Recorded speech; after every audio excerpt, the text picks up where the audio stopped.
to come over and sit. Just, I gotta get through this week with the ceremony and everything next week. Yes. Barb's here. Okay. Are we ready? Okay, it is Tuesday, May the 21st. Regular meeting of Lorain County Board of Commissioners. May we please stand and show respect for the flag. Allegiance to the flag of the United States of America and to the republic for which it stands, one nation, under God, indivisible, with liberty and justice for all.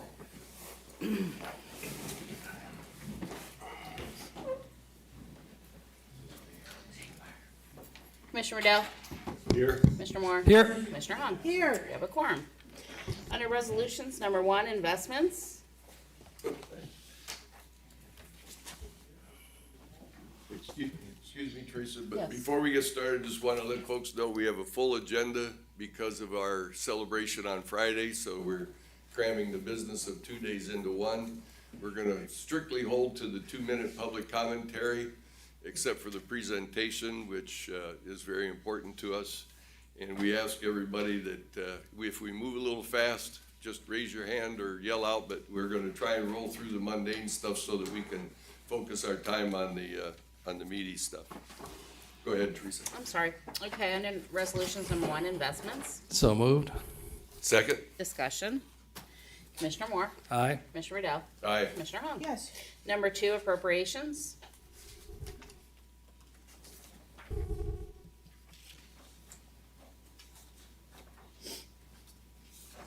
Move to approve. Second? Discussion. Casey, do you want to explain the $4 million?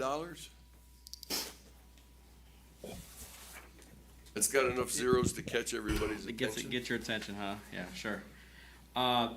So the $4 million, this goes back to a resolution. I want to say maybe it goes back to maybe 2022. The commissioners 2021. 21. Okay, thank you.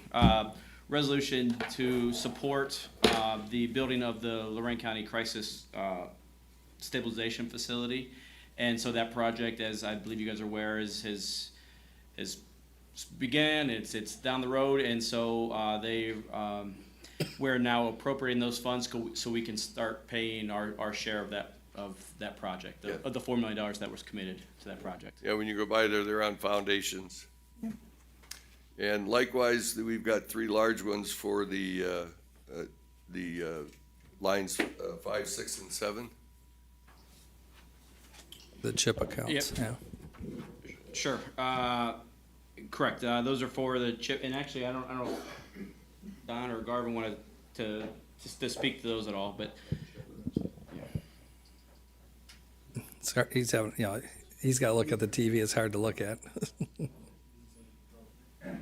Well, Board, so 6 and 7, I guess. these are the appropriations moving forward so that the Community Development Department through the board can implement the CHIP grants for home repair. So these dollars haven't been committed to a specific project yet, but through the grant process and the application process, we'll be repairing homes.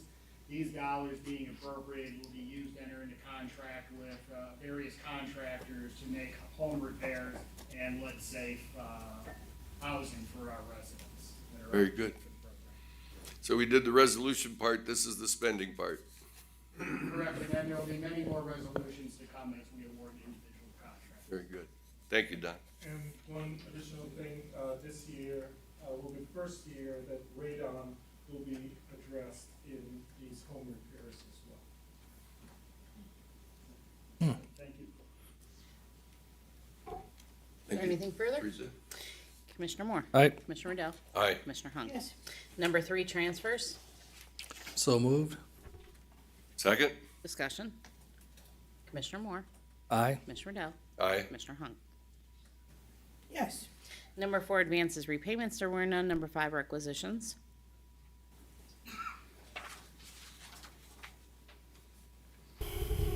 Move to approve. Oh, no, we can't do that yet. We got 3 pages, right? 1 of 3, You said you want to go fast. swiftly. Oh, swiftly? Page Okay. 1. Can we have page 2?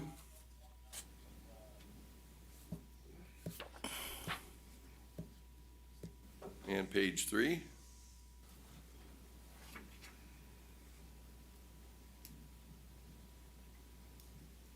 Have motion to approve. Second? Discussion. Yep. Actually, Teresa, you went so fast and my brain was working. I wanted to thank the team here, Jeff and Karen, because I emailed about the transfer on the funds for the enterprise cars for the sheriff, and I saw them on the transfers. You guys got right on that, and thank you. It was Thank you Casey. very much for getting that done. We all kind of take the victory lap when the cars are coming and the cars are ordered and the cars are here, but this is, as Commissioner Rizal says, the making of the sausage to get the cars here. So thank you. Anything further? Commissioner Riddell. Aye. Commissioner Moore. Aye. Commissioner Hung. I will be yes with the abstaining on 1108, Madam Clerk. 1108. Yep. Okay. Number 6, travel. Move to approve. Second. Discussion. Commissioner Moore. Aye. Commissioner Riddell. Aye. Commissioner Hung. Yes. Number 7, bills. It's- Are there any Oh, bills, that's not- Casey? That's investments. Oh, There we go. There we go. We have 8, oh 4 no, not, pages out of the general fund. Can we have the second page?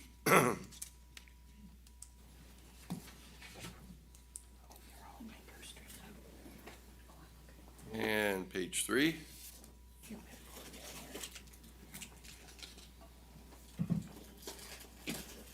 Page 4. As you can see, a lot of pages, a lot of small, but totaling just under 19,000 bucks. Special revenue.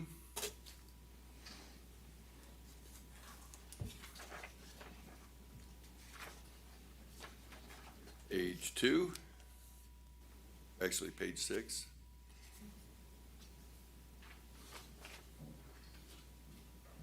And page 7.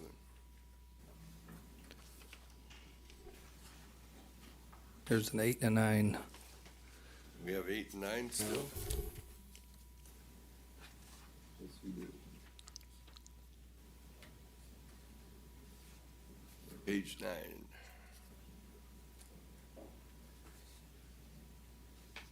Okay. Motion to approve? Second? Discussion. Commissioner Riddell. Aye. Commissioner Moore. Aye. Commissioner Hung. Yes. Number 8, county commissioners may recess into executive session to consider the appointment, employment, dismissal, discipline, promotion, demotion, or compensation of a public employee or official, along with any other matters as specifically identified by motion in accordance with the Ohio Revised Code 121.22 G 1 through 8. Unless expressly stated otherwise during executive session, matters discussed in executive session are designated by the county commissioners as confidential. Because of the confidentiality of such matters is necessary for the proper conduct of county government business, any disclosure outside of executive session is prohibited by Ohio Revised Code 102.03B.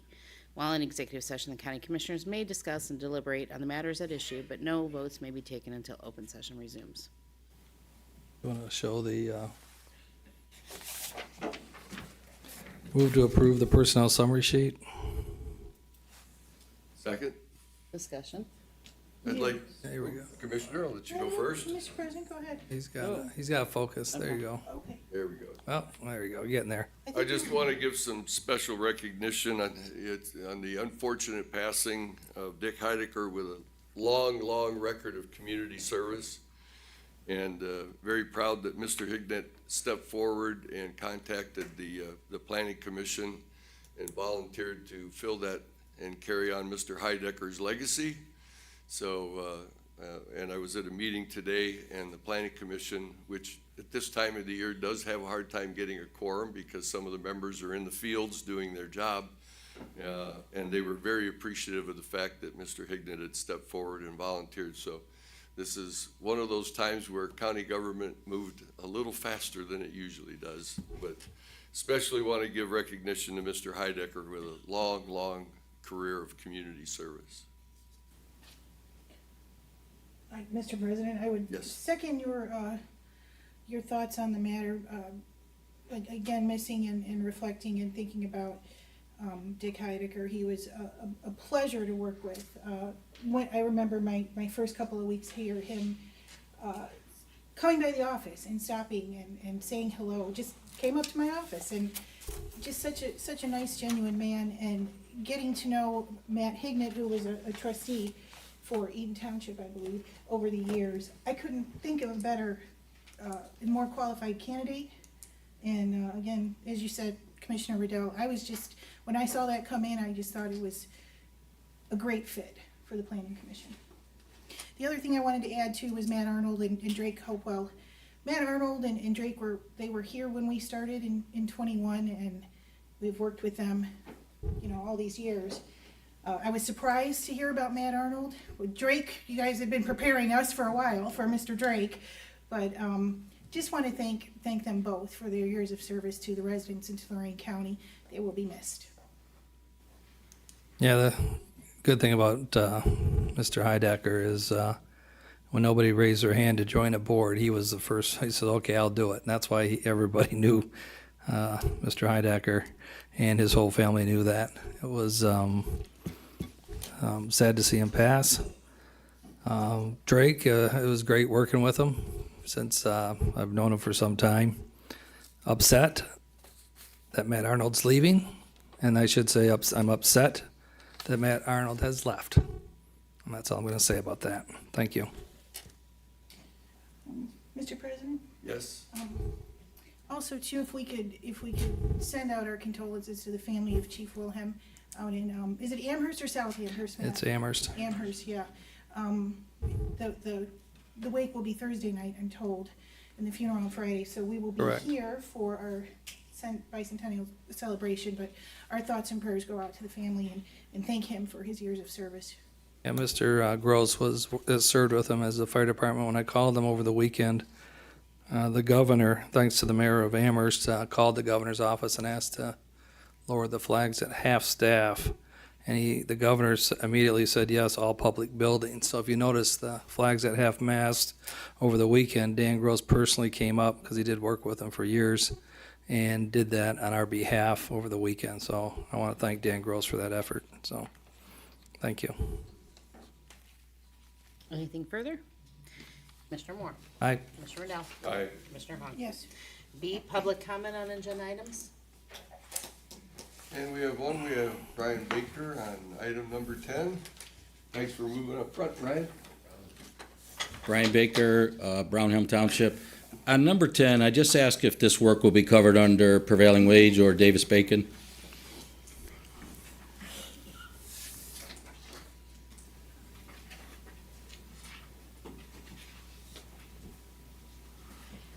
Mr. President, Yes. I'd like to address Mr. Baker's comment. Sure. Okay, simple answer is yes, Okay, it will be. okay, So Mayersville is gonna operate basically like a general contractor. They're gonna go out and get bids from locals, okay.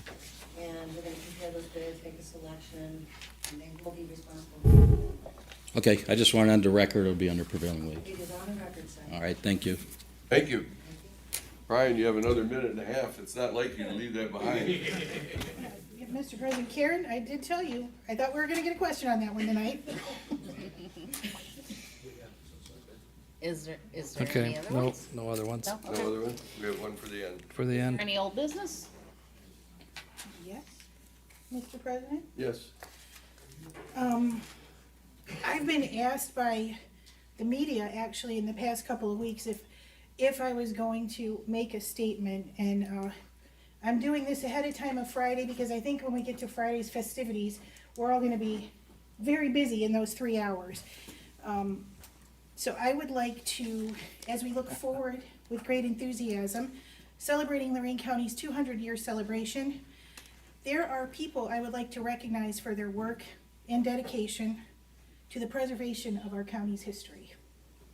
First, I want to thank who we all know here keeps us all going and lighting a fire under our behinds as we look down to our left. Teresa Upton, Teresa, you are the glue, the keeper of the memories, the keeper of all data, and you keep us all going. So we thank you. Thank you. Thank you for all your work you put into this. Along with Teresa, I would like to recognize Gary Gibbs, Marilyn Velez, Tony Gallo, Andrew Lippian, Jeff Baer, Jessica Hilzaki, and I know, Dave, you did some work on this as well, and if I'm forgetting anybody, I'm sorry, but thank you for your tireless efforts and all your work bringing this celebration to fruition on Friday for the residents of Lorain County. Thank you. Thank you, Teresa. Is there anything further on our old business? Also under old business, like, pass that down to Teresa. I'd like to comment, at our last Tuesday night meeting, we had a presentation by Is this Miss- going under here? No, Oh. or do you want it Yeah. under there? Mhm. Oh, I by guess so. Is Mr., that page one? how do we spell it? Yes. Drozdowski from the Avon Police Department. And as I said at that time, that was an ongoing issue, and unfortunately, it was prematurely presented in the public marketplace.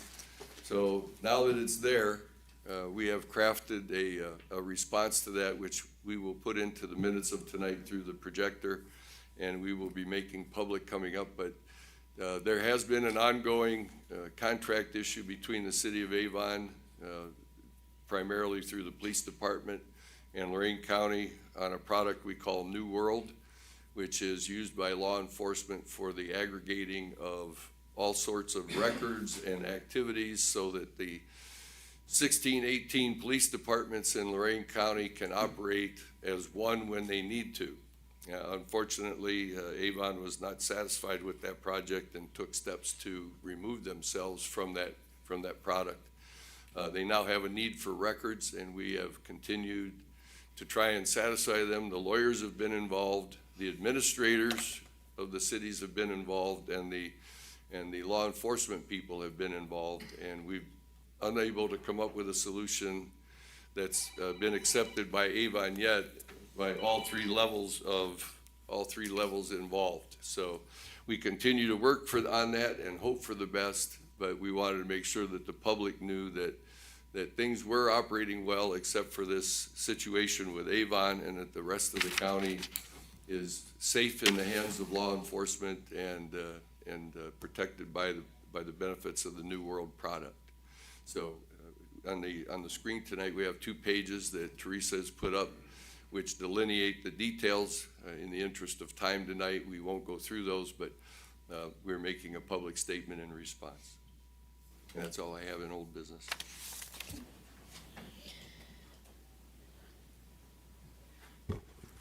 Board business? Number 9, approve and waive the reading of the county commissioners meeting minutes of May 7th and 10th, 2024. Move to approve. Second. Discussion. Commissioner Hung? Yes. Commissioner Moore? Aye. Commissioner Dell? Aye. Number 10, enter in a service agreement with Amersco, Worthington, Ohio, in the amount not to exceed $931,220 to perform lighting and building automation system upgrades for county-owned buildings, effective retroactive to May 10th of 2024, and shall remain in full force and effect until it's terminated by either party as outlined in said agreement, and this will be paid from the capital improvements account. Move to approve. Second? Discussion. Yes. Go ahead. Yes, this is one of those projects, am I correct, Jeff, that we're gonna spend some money in order to save more money? No. Oh, excuse me, Karen. Yeah. Yes, that is true. So this is an energy efficiency project. As the board knows, we did apply for and receive a grant from the state. In addition to the grant funds that we were receiving, the general fund is contributing $669,000. We've selected, there were 3 pre-approved vendors by the state. Amersco is one of those. And they will act like a general contractor in the design-build world, whereby they will go out and seek the quotes for the actual physical work. The county has the ability to approve the vendors that they select the quotes from. They've been instructed to keep it local as much as possible. And we're also gonna make sure that they pay prevailing wage. Thank you. Thank you, Karen. Anything further? It touches all the bases. Yeah, Karen, I would be remiss if I didn't say this. I know you've been working on this one a long time. I feel like we've been talking about this for quite a while, so thank you again for your work. My pleasure. Commissioner Moore? Aye. Commissioner Hung? Yep. Commissioner Riddell? Aye. Number 11, repeal and adopt a new section 7.1 FLSA compliance and section 7.7 compensatory time of the Board of County Commissioners Personnel Policy Manual in accordance with the Fair Labor Standards Act. So moved. Second? Discussion. Commissioner Moore? Aye. Commissioner Riddell? Aye. Commissioner Hung? Yep. Forensic Lab 12, rename Lorain County Crime Drug Lab to Lorain County Forensic Laboratory to align the name with the services provided by the lab effective May 21st of 2024. So moved. Second. Discussion. Where's Jillian? Working. She's with us in spirit. How we doing, Karen, on that machine we're looking to get? I did get an update from Jillian, and she says that that's about 2 years out What? before they'll actually be able to do the DNA testing. Wow. Yes, So we're not getting it this summer. that would be correct. That's one of the things we're pushing to do is to get a DNA lab here in the county, so. We're actually, this week, I believe it's Thursday morning, going over to BCI over on the other side of Cleveland and to take a look at all the equipment that we would need beyond the DNA stuff. So Karen and I and Jillian are going over there in the morning, be back here in the afternoon. So Okay. the project continues to move forward. We've got a grant to move it, and the name change is fantastic. I think that we've actually changed it on the regular board downstairs. I think that changes today. Okay. Thank you. 2 years, huh? Well, she said. A lot of that I has, had the answer though, didn't you? Yeah, I didn't think you would. We're gonna still- You got me on that one, well, Karen. that one, in my understanding is that doesn't involve just the delivery of equipment. We've got certification, and Right. we've got staff to hire, then we've got to certify the processes that the staff implements. It's, when you're dealing with DNA and criminal and the justice system, you have to make sure you get it right the first time. So there's a very strenuous process before we enter that arena.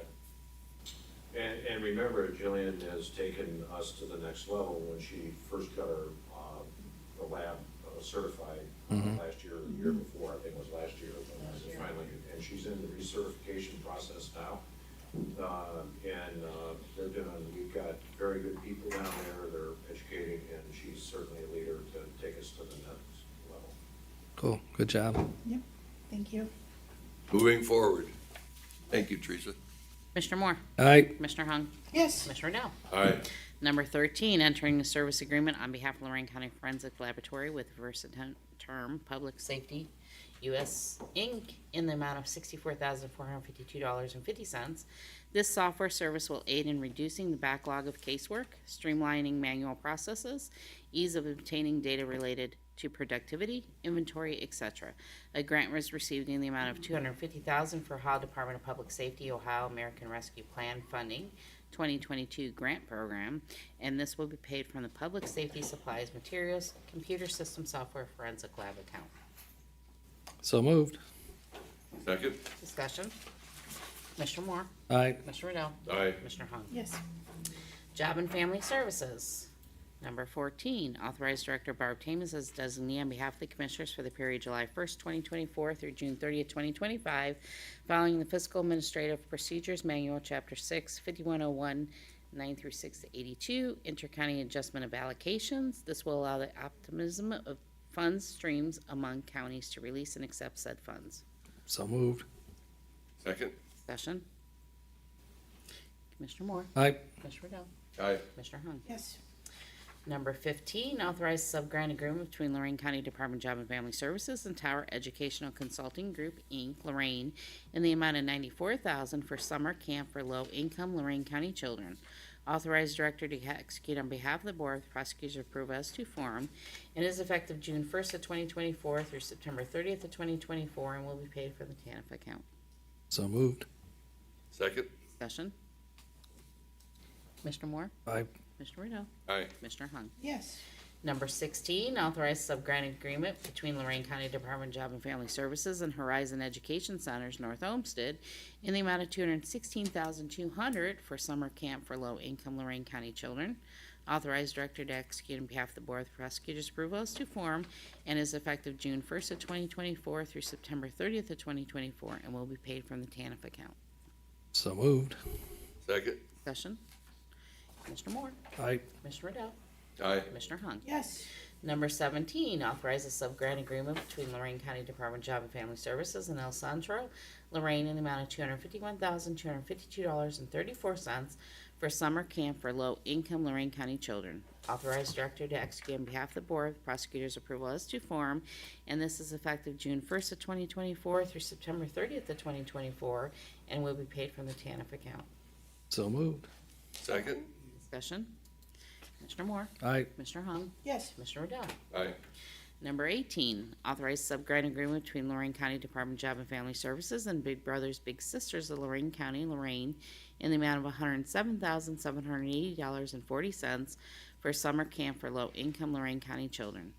Authorized director to execute on behalf of the Board with prosecutor's approval as to form and is effective June 1st of 2024 through September 30th of 2024 and will be paid from the TANF account.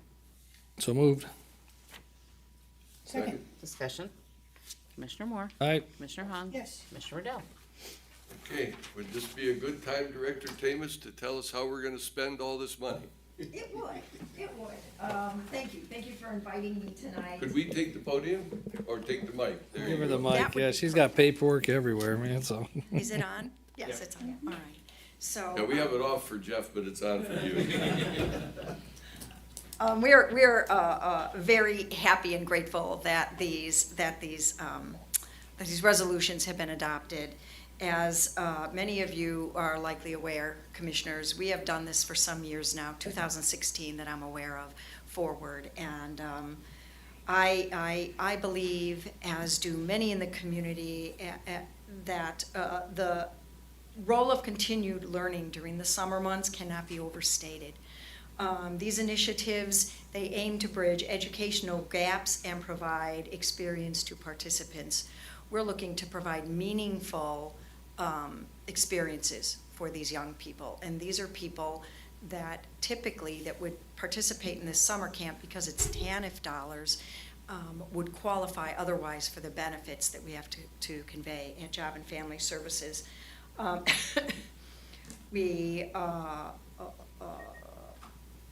We're grateful that these various nonprofits are willing to come to the table with their collective expertise and resources and provide comprehensive support to the children of Lorain County from various backgrounds. It is, I know that people have said for years about the cycle of poverty, and we are seeking to help break that. And I know that that may be naive and in some regard thinking that we're going to change the lives dramatically of young people, but I think I sit through nonprofit group after nonprofit group, including the strategic plan, where we talked about exposing young people to careers. And at least one of these that's critical to the program that they're going to be providing this summer is exposing young people to various careers. Another one is financial literacy. I think that it's likely not too young to introduce that to young people. You give them a little bit of money, you ask them how they'd like to spend it, and they can see how far those dollars go. I'm telling you, as I was typing this up, I was jealous. I had some days are better at work than others, right? This was a day that was not better. There was just a lot going on in my day and a lot of things that I had tasked myself with. And so as I was reading through some of the events, Discover You, Watch Me Grow, Funology Labs, Water Fun, Swimming, Career Exploration, Dance Workshops, Bicycle Safety, Weekly Field Trips, Magical Adventures, STEM. STEM is a big topic for this. writing, math, reading every day, science types of experiments, marshmallow building. I could have used marshmallow building today at my lunch. Building a pulley machine, field trips to libraries, Lake Erie Nature Center, Cleveland Zoo, Museum of Natural History, roller skating, bowling, amusement parks, music, arts, crafts, volleyball, hiking, baseball, track. These are important. They are important from the perspective of a job and family services, because always remember, I say the same thing time after time, you're probably so tired of hearing me say it. The goal of public assistance is to foster independence. It's not to foster generational dependence on public assistance dollars. It's to Break the chain. yeah, absolutely. And so I think that these summer camps do that. These summer camps do that for these young people. And typically, you see, we partner with the same people. Every now and then we'll pick up a new one. We've got a newer one. And when I see these people out in the community, I say to them all the time, you need to apply for school clothes, the summer camp. I can't provide services for the children that you serve otherwise. I don't have a way to get to them. I can't knock on their door and ask them if they need school clothes or summer adventures. So I'm grateful that these nonprofits choose to partner with us in this way and provide this for the young people of Lorain County. Do you have any questions for me? Yes, ma'am. Okay. Anybody else? Just curious, obviously you went through some kind of an allocation process and determined which group would get what amount of money? Commissioner, it's their ask. So we did the RFP, and in their proposals, they identify how many children and what types of things that they're going to be doing. In their proposals, they indicate how long their summer camp will go. And so we seek to accommodate that. Now, they don't hit it on the mark every time, but remember, these are TANF dollars. And these dollars, I am committed to spending every penny of these dollars in this county. Because if the feds come to the state of Ohio and they say, which of your counties could use more TANF dollars? I don't care how much money they've got. Give it all to us. I will find a use for it. I will mine the other counties like I do. Counties have listen, it wasn't long ago, I had a difficult time spending my TANF dollars. But I partnered with other counties and I mine them. And I say, well, what are you doing? And what are you doing about that? And I grab their programs and I approach these nonprofits and, once again, seek to bring this to the children of Lorain County and the families as well. I think it enriches the parents and everyone involved. How many children, roughly? 'Cause I don't want to. Oh, I don't have an amount. I Oh, okay. apologize. I could Okay. get back to you on that. I Okay. don't have an amount of children. Well, that's okay. You said it was in there, that how many children they were helping, so. Yes, it's how many children they anticipate Oh, okay. helping, but I'm not certain that they will hit that. Frequently, these nonprofits are working with children anyway. We've got our mentoring and tutoring that the commissioners approve, and so frequently the mentoring and tutoring sometimes spills over into the summer camps. We have to make it very clear to these partners that it's got to be completely different. You're getting different money under different resolutions, and I expect a different result. And you have defined what you're going to be doing, and we will send staffers out there to make sure that you're doing the things that you say you're doing, and not just continuing mentoring and tutoring. You could continue that anyway. You don't get to double dip. Well, thank you, because you hit the nail on the head. Even though these are TANF dollars, they are, in essence, our dollars. And we are charged as commissioners and your administrative staff with spending them wisely. And I was glad to hear you. I was going to ask you if there was an oversight process to make sure we accomplish what we set out to do. Yes, there is. For about $700,000, we ought to get $700,000 worth of benefit. Yes, and experiences and enrichment for the And children. not just pay their bills, but actually provide these additional services that they're claiming to provide. Right. I will tell you that I have partnered with all of these people in past years, not me, JFS. And if any of these, if I had felt or the team had felt that they weren't really providing the things that they had defined, I would really have some conversations with them about partnering in the future. You know, I would really, and would I give them a second opportunity? I would, but I don't know that I'd give them a third. You're right. We are good stewards of taxpayer dollars, and Very good. continuing to funnel money to people that aren't providing what it is that they indicated that they would be providing is akin to a breach of contract. Thank you. So Commissioner Riddell was starting to talk about it, you started to talk about it. These are TANF dollars, they're state and federal dollars, Barb, if you could just expand on that, because if we don't spend them, you know, this is how Yes. we're earning for the future. Could you just Yes, expand a we- little bit in our recent history, maybe like the past 4 years in our earning track? Yeah, we have not given any money back. So if you don't spend TANF dollars at the end of that federal fiscal year, you have to give them back. And we give them back to the state, of course, because all of our federal dollars are funneled, excuse me, through the state, through ODJFS. This is gonna be a bunch of alphabet soup for you, and I apologize. The Ohio Department of Children and Family, the Ohio Department of Aging is one of my new partners, and the Ohio Department of Medicaid. So we get the funding to run our agency from those agencies. It's funneled down to us. And we're audited every year on these federal dollars, and one never knows what they're gonna select. And we have to make sure, I never lose a wink of sleep that, oh no, you know, I'm not sure that we did the right thing, or I'm not sure this partner did the right thing.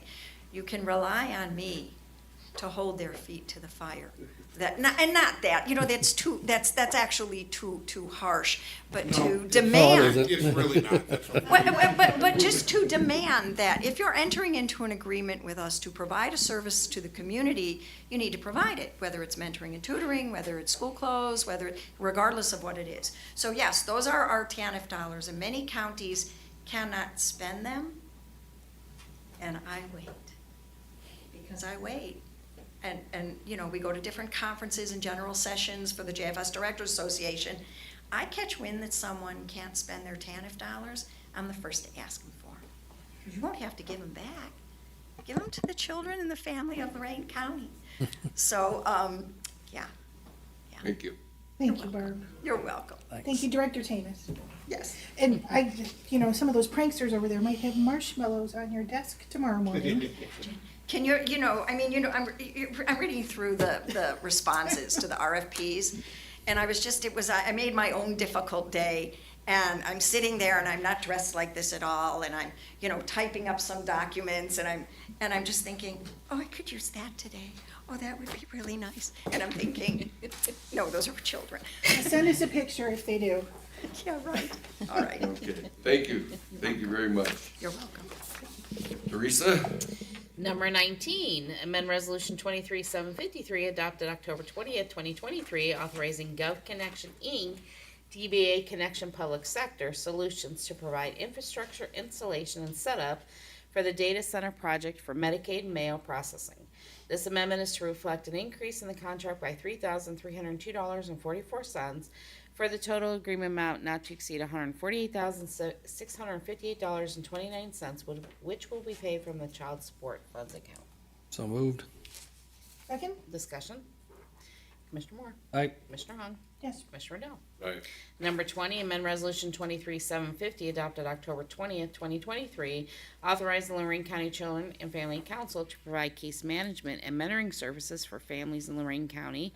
Said amendment is to increase the contract by $151,085.45 for the total contract amount not to exceed $370,000, which will be paid from the TANF account. So moved. Second. Discussion. Commissioner Moore. Aye. Commissioner Riddell. Aye. Commissioner Hahn. Yes. Under Domestic Relations, 21, authorize Lorain County Domestic Relations Court judges and authorized staff to utilize the county's Loramet Visa credit card in accordance with the Ohio Revised Code and their permissible policy. So moved. Second. Discussion. Commissioner Moore. Aye. Commissioner Riddell. Aye. Commissioner Hahn. Yep. Engineer, 22, award and enter in a contract with Marks Construction, Valley City, Ohio, in the amount of $198,330 for the Gat Ditch Restoration Project. 6 bids were open on May 10th, this being the most responsive complying with specifications. Work consists of ditch excavating, grading, removal of sediment, trees, and obstructions, erosion control, and site restoration. Issue notice to proceed upon full execution of the contract and complete within 90 days. Authorize administrator to notify the auditor to release retainage at completion of the project, and this will be paid from the stormwater ARPA account. So moved. Second? Discussion? You want to talk, Don, or no? Like me too.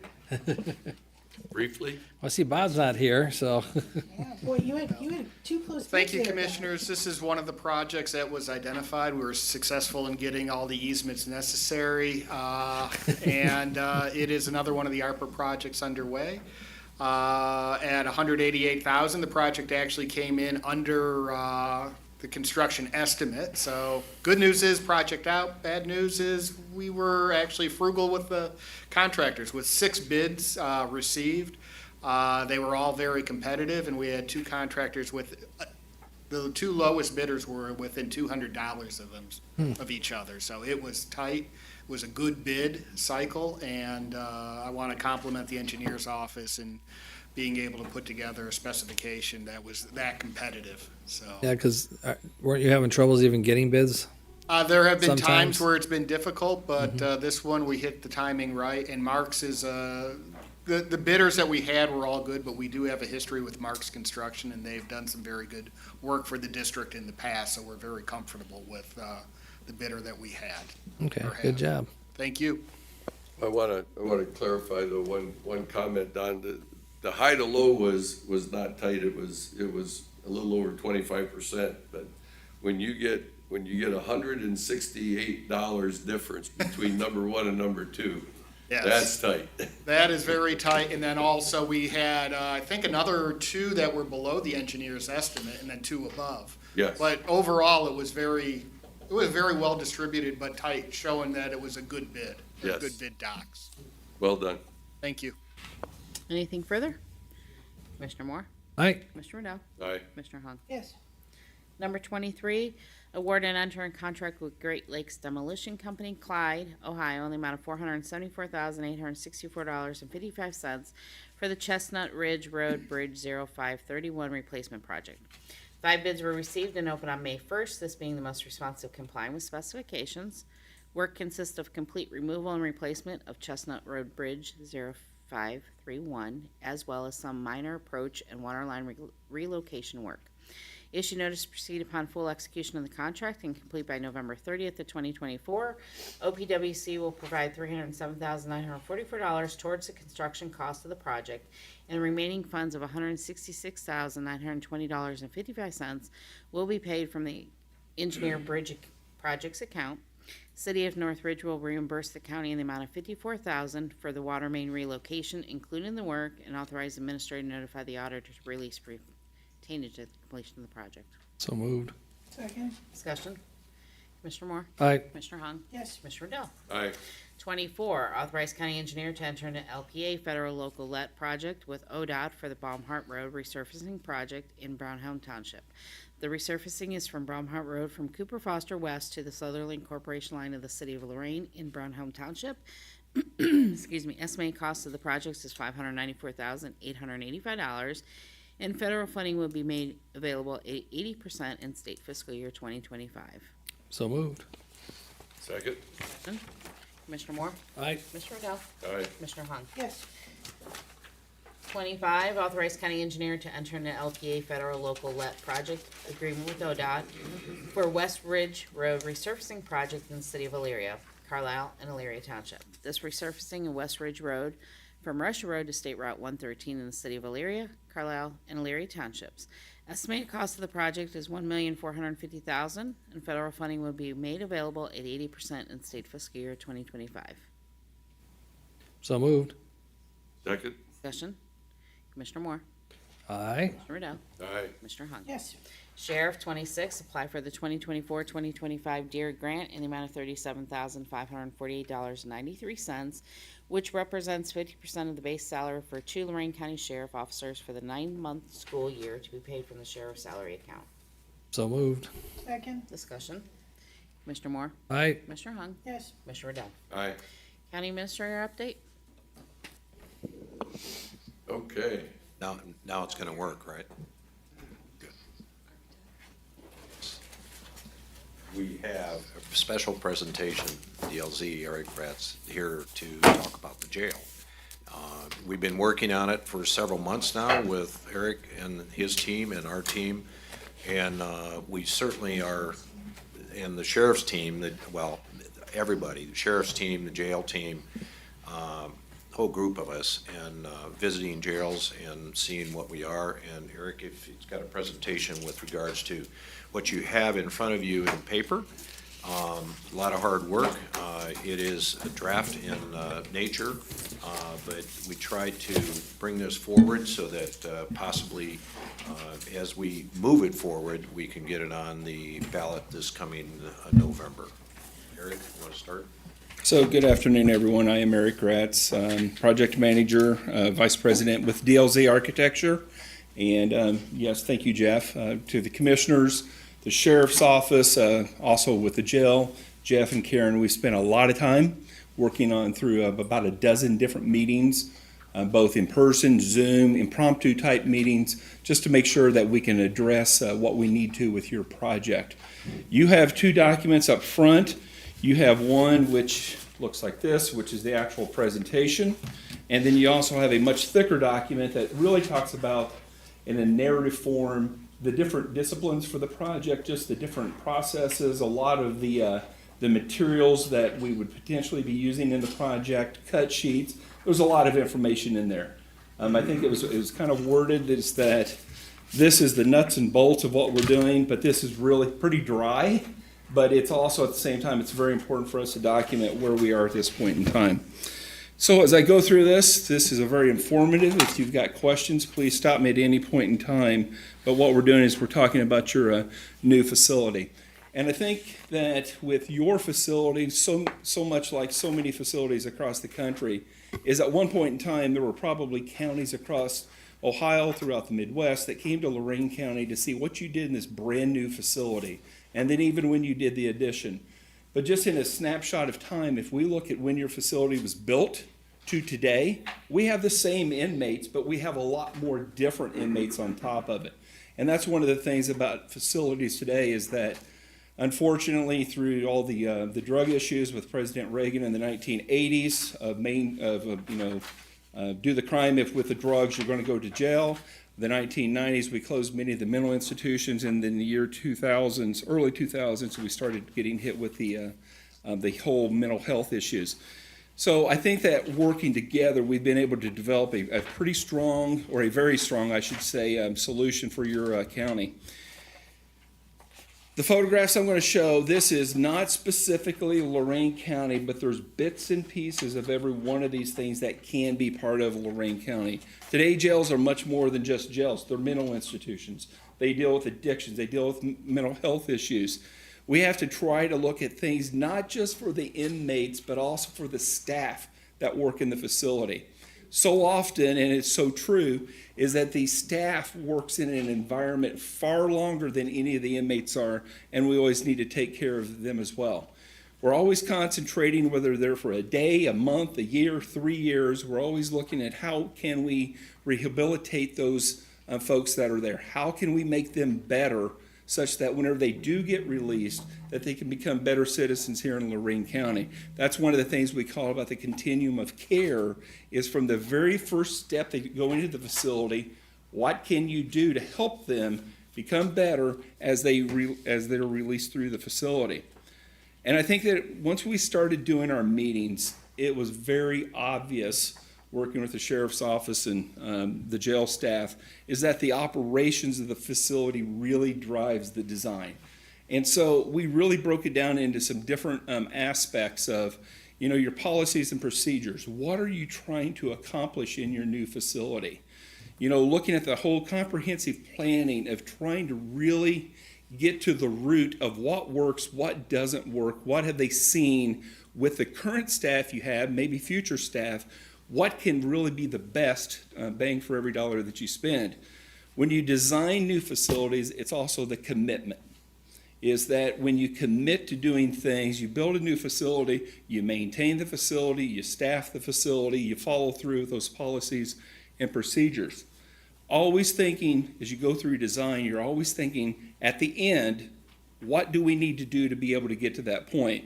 And as one of the things I say all the time with our staff and things, is that you have to plan everything. If you don't plan, you're going to fail. And so you always have to look at planning what you're doing. We've talked about the rehabilitation and the transition of how important that is. And there are certain items in the facility that we're going to be talking about here in just a minute, like the special housing units, that are really going to make your facility something different and something that's going to work very well for decades to come. Obviously, there's a lot of passion from the jail staff of wanting to do these things right from an operations point of view and to move that forward. And I think that the end of the day is there's two things that we always really look at is understanding what is the right scope, making sure that we're building the right thing, but at the same time being very cognizant of what the budgets are on a project. And so what we've done here is we have been very conscientious of what budgets for the project, but also trying to meet the needs, not just for today, but for the years to come as well. I talked about staffing. Staffing is the most expensive thing that you will spend on the life of a jail. Okay? Staffing never goes away. The cost for that, for the staffing, their salaries, their benefits, all the training they go through, that is a cost that never goes away. And I think that to understand that we're always trying to look at the right number of staff in the right places doing the right things. And I think that that is something that we, folks from the jail, Andy and James and others, things that JA, we've always looked at, okay, if we do this, how many staff is that? If we do this, how many staff is this? And always looking at it to make sure that the staffing costs are not going to skyrocket, unfortunately, like it does with some others when they design jails. And I think that, from day one at our interview to today, throughout the entire process, you're always going to hear us talk about staffing. And I think that just to kind of give you a snippet of that is they believe that they're going to be able to provide many more inmates doing many more things in the jail with a very similar number of staff, which is a fantastic thing whenever you're looking at the overall success of a project. Whenever we design jails, there are a lot of standards and things that we need to look at. One is from the Ohio Department of Rehabilitation and Corrections, the ODRC. They set the jail standards for the state of Ohio, and it's called the Bureau of Adult Detention, and they're the ones that oversee that. PREA, it's the Prison Rape Elimination Act, and this is really for the benefit of the inmates. It's all about sight lines and just conditions of making sure that the inmates have equal opportunities and equal rights, and also the safety and security of each one of them. And then from a national point of view, we have the American Correctional Association. That's really kind of the guidelines for the country that most states then they will adjust and comply with what is best for each one of the states that for what their needs are. Bureau of Adult Detention, I'm not going to go through this by any means, but basically the Bureau of Adult Detention is the governing body over what the facilities are. There's a 5-step process that you must go through, starting at the end of this phase, which is schematic design. And what they do is they review the drawings to make sure that we're meeting all the guidelines for the project. Stand right here in front of you. We are meeting every single jail standard for Ohio. We've designed a lot of jails here, and we understand what they need, what the guidelines are, what the standards are, and you have a facility that would be fully compliant with all those standards. As I talked just a few minutes ago, it's about that right budget on a project. And we've talked, and you'll see here in the next slide or two, is we've talked about a lot of different systems. We've talked about materials, about finishes, to try and understand what are the needs are, but also to look at what are the initial costs as well as the long-term costs. Because when you do jail projects, they're expensive. But at the same time, if you can do them right, you can really make sure that every dollar counts for your project. So in these dozen or so meetings that we've had, in these dozen or so meetings, like I said earlier, we talked about the goals and the visions. The next step we did is we talked about the building programming. And as I define the building programming, kind of looking at it in a layman's term, it's like the recipe. We need to understand all the different ingredients to be able to bake the cake. Well, it's the same way with a building, is that we need to understand what all the rooms are, what the sizes are, what the space adjacencies, how many of those spaces that you need, such that we can develop a conceptual design. And as you develop that conceptual design, just like you bake a cake, there's times that you need to make changes because it just didn't quite fit right. It didn't quite flow right. So we went through a lot of meetings. Hey, how about if you move this? How about if you move that? How about if we just scrap that whole area and start over? And that's all part of the process of going through the design. Also, I brought in boxes and boxes of different samples. We've talked about all types of things in the facility, but it all comes into play of how we start to put those widgets together, those Lego blocks of how the different materials and finishes also work as we go through it. I think one thing that is very, I don't know if the word unique is right. I think it is a very important design element in your facility is something that I'll show you here in the floor plan in a minute is the special housing units. And this is an opportunity to bring inmates when they are booked into the facility before you put them in general population, is that they will go into a special housing unit. There's 40 beds for the men, there's 24 beds for the females. This is where you're going to make sure that they are okay, that they are not, they don't have a severe medical issue, that they're not high, they're not on drugs, they're not a threat for suicide.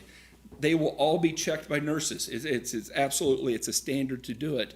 But whether they're there for a day, 2 days, 3 days, or even a little bit longer, every person is going to be treated with the respect and the dignity of becoming an inmate. And it's going to help them, but also in the long term, it will help you as a county from a liability aspect of whenever you have inmates. The last thing you want to do is to get an inmate, just throw them in general population, and to find out they have a problem. And when you find out, it may be too late. Very focused conversations on these special housing units because it makes a difference and it's a very driving force to what your facility success will be. We've talked about the staffing review, and as we've went through all of these different things, it's where we are at this point in time now as schematic design. Schematic design is where we've laid out a building, we've looked at a potential site for the project, we've started to implement the engineering systems into the building, but it is still a fluid design. There can still be, obviously, be changes. Things can move around, systems can change, but it's a good snapshot in time to get some conceptual level estimating for the project. The building programming, this is just a draft of some of the things that we talked about, but again, we're trying to understand the essence of every space, how they're used, why they're used, how big they need to be, and we went through a couple of meetings where we just went literally line item by line item by line item. We use 3 colors: green, we want the space; yellow, no, probably, maybe, we have to think about it; or red, no, it's just not for us. And it was a very fruitful process, and the jail staff, the sheriff's office, they also did their homework to make sure that we were capturing all the spaces. There's just really, real quickly in the building programming, there's 3 different ways that we look at square footages in the building. One is from a net square footage. You basically measure wall to wall. A grossing factor is when you start measuring the thickness of the walls, the hallways, the corridors, and then we get to the overall building square footage of just how big is the building. And those are very important steps that we have to go through for each one of those. So just a couple of items before we get into the floor plan of just to try to understand why some of the decisions were made. And I think that I like to use the word right discussions, right educated decisions. Is we talked about things like the actual cells were the inmates.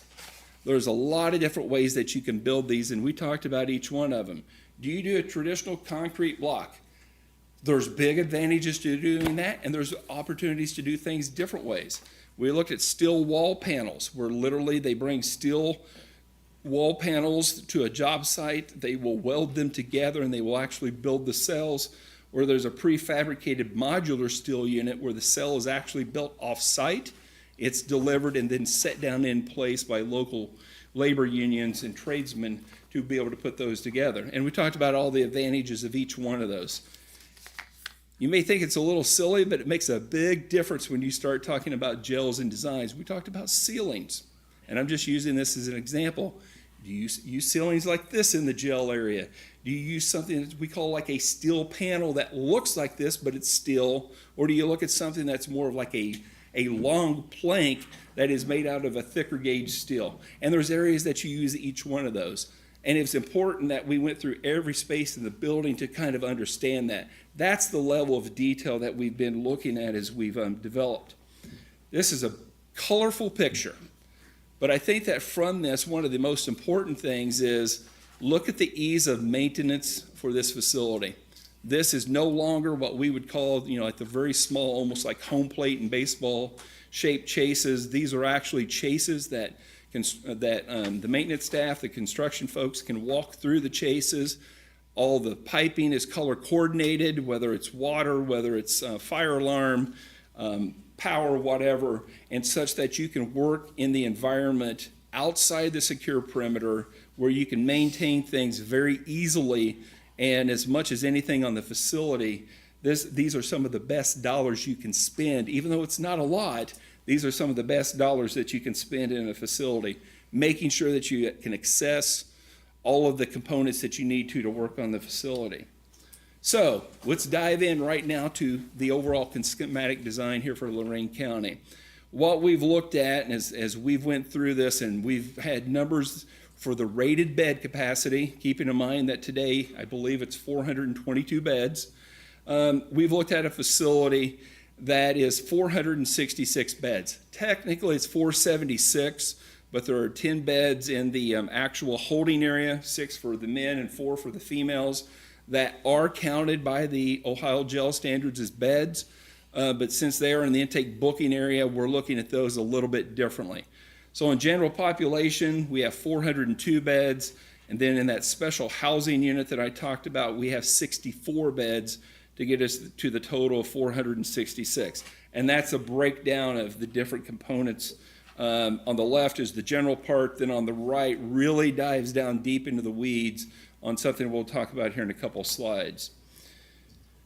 So overall, if you think about the facility, it's a total square footage of not quite 164,000 square feet where we stand today.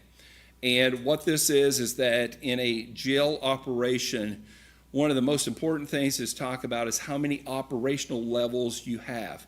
Is it a 1-level jail? Is it a 2-level, 3-level, whatever? For an example, like Lake County's 5 different levels. So you have elevators and stairs and things that you have to move inmates up and down in the facility.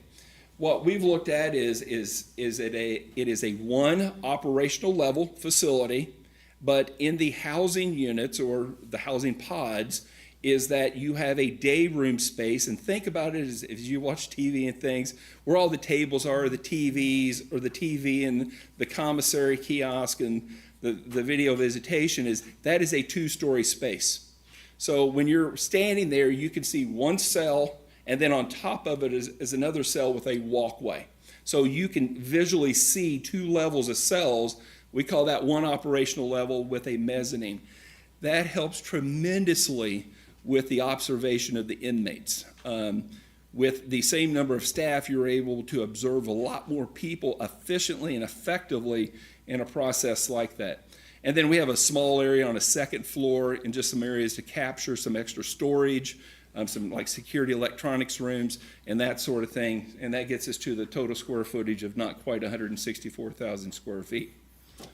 So we have a potential site plan, a potential site. It's on county-owned property. It's in essence, it's behind the jail, current jail, just a little bit to the north of it.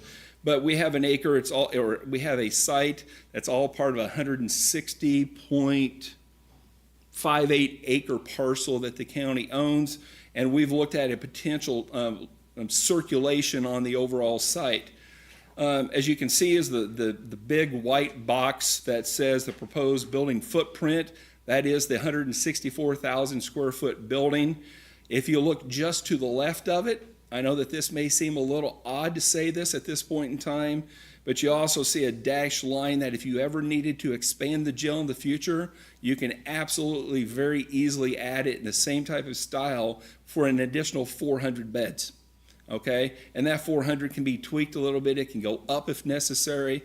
And the reason I say that is that you're spending a lot of money on a potential project, and just to make sure that long-term, if your facility ever needed to grow, is that you have square footages for that.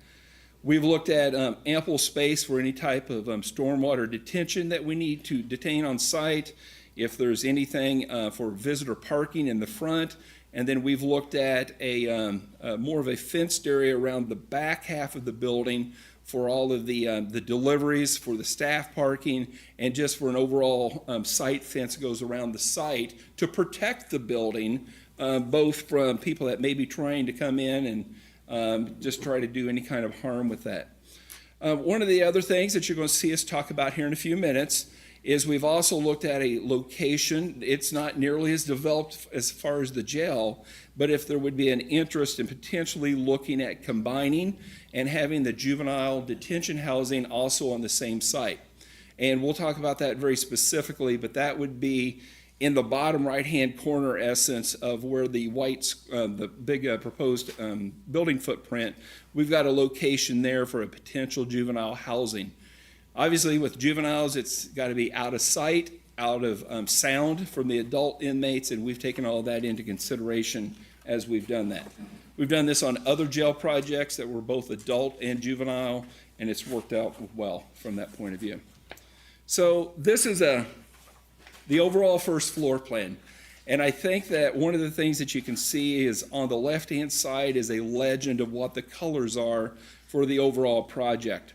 And I think that just 3 or 4 areas that I want to focus on is first and foremost is the jail side, and it's the light green color that's at the bottom of the page. We have 2, what I will call them, housing boxes, but think of it as more like where the housing units are. One of the very unique things about your facility that is absolutely fantastic in my mind is that we have, I believe it's 28 different housing units. And why 28? Why is that good? Well, one of the things that's really key about that is you have housing units of many different sizes. The last thing you want to have is 3 people in a 24-bed housing unit, and you have 21 beds sitting empty. You've got some special, unique folks that need to be segregated from some others.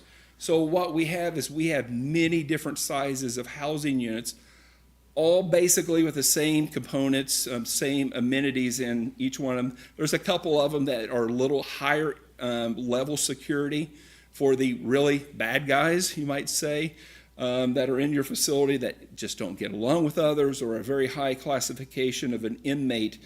We have those opportunities as well. Every one of these housing units were really diligently studied by the sheriff's office and the jail to make sure it was what they needed, where they needed them. We've moved things around to make sure that there's differences between what I'll say the right side and the left side, and there's some nuances that drive the importance of what each one of those are from that point of view. The other thing that's really good about this design is that when an inmate is in a particular housing unit, one of the things we talk about is the movement of the inmate. How far do they need to go to a classroom? How far do they need to go to a counselor room? How far do they need to go to recreation space? And they are able to stay just in a very small area and to be able to be moved from a housing unit into one of those spaces I talked about by literally walking no further than from me to the commissioners. And that is huge in a design because you're not having to move inmates throughout the facility. You're not having to interrupt others. You're not having to use multiple staff to do that because then the staff can be doing other things in lieu of just moving the inmates. And with the jail staff, again, we walked through the step by step by step to make sure that every step counts in the overall design. In the middle, just literally in the middle of the big square, there's the 2 green units, and those are the 2 special housing units. And why those are special is that we have a combination of both single bed cells as well as 2-bed cells, and it really depends on who the person is, what their charges are, how well they get along with others, or if quite honestly, if there's a special custody person that's in there. And I won't use the reference that I always use for our special custody people if they would happen to go to jail. But it's just something, sorry, Jeff. But it's just something that you have to think about whenever you look at jail designs, is what those special custodies are. We have opportunities there where they can start to respond to the environment. Some people, this may be their 15th time there. Some, it may be their first and only time they'll ever step foot in a jail, but you need to make sure that they are prepared to go back into the general population. To the right, kind of a pinkish color, is the medical area. It's a pretty robust area with exam rooms, with a holding cell there, with offices, with all of the meds, being able to pass and distribute those. Doctor's office, it's there. It's all the things that you need to address what I call the societal issues of today's inmates, with the mental health, the addictions, behavioral management, and just the overall medical issues. Really looked at that pretty strongly. Just a couple areas left here. Just to above that is in the light yellow area. This is our whole intake booking, our vehicle sally port, our intake booking, as well as just some temporary holding cells. With your facility, similar to what I've seen in just a couple of other jails, is there's a big emphasis of making sure that both the male arrestees and the female arrestees have the same opportunities to go through the process. So we have separated it with men on one side, females on the other side, and just the different steps they go through, from their first initial body scan to a med check to answering the questions, being booked into the facility, or being released. Two real quick areas, and then we'll move on to the next thing. On the light blue is the Sheriff's Administration area. That includes all the different offices, but I think as much as anything, it also includes a lot of opportunities for future growth. And we've looked at what the existing spaces you have, what spaces they may need currently, but they don't have, as well as looking at some future growth opportunities within that area. Obviously, in that area, you're always looking at as much storage as you possibly can for evidence from the arrestees and things. We've looked at that in a couple of different ways, but we've addressed that very well. And then the last space I want to talk about is just to the right of the blue. And I think that this is something that we have worked on a lot of other facilities that is always critically important, and it is as well here in Lorain County. This is where visitors, attorneys, etc., that come into the building for visitation. We've taken this very serious to make sure that we provide it in a safe and secure manner, that where folks, including attorneys, like I said, visitors, family members, whoever, is that they have multiple different ways to be able to have communication with the folks that are in jail. And this is both through a video visitation, think of Zoom, or looking at from a non-contact visitation, as well as the opportunity of being in a secure room that is a part of a contact visitation. Think of it as, they said, in a small, secure conference room. And I think that that's really addressing many different aspects of both what attorneys need, visitors need, family members need, and being able to make sure that we capture all of those different components. We do have 2 housing units that are work release. If that is something that we want to look into the facility, we have got an entrance for work release where they can be searched, change their clothes, and then taken back to their 2 housing units. That is like a 5-minute scan over what I could spend an entire day of talking about a floor plan. Yes, ma'am. Mr. President, before we move on, so, and Mr. Administrator, when I was looking at this earlier, we were talking about this, and my mind was going back, it was Franklin County. And I remember walking through there. I'm sorry, I forgot your name. Eric. Eric, when you were explaining this area right in the middle, the green area right in the middle, Eric, in special housing, is that like those detox rooms for the folks that come in? And basically, yes. Yeah, yes. Unfortunately. Because I was the architect on Franklin also. Okay. Yeah. This I know Franklin very well. Getting this familiarity. Yes. And I want to thank the team because they've gone out to several jails, not just Franklin County. But, so. So the whole special housing units, those two units are very similar to what we did at the orientation units at Franklin County. And those are things that they said, we've got to have these. We've got to have these two housing units because this is going to help us with the overall success of the building. And that we kept going back to it, what's the right number for that? And we settled on the 40 and the 24, and we very strongly feel that that is the right numbers for that, not just today, but also long-term. Yeah, I think that's really a critical piece here. Yep, And then just agree. unfortunately saying that you have to put everybody together. They have a place where they can be housed because they're going through their own issues at the time. So thank you for speaking of that. So the next page is just the mezzanine level, per se. So if you look down at the bottom, that's the same green that was below.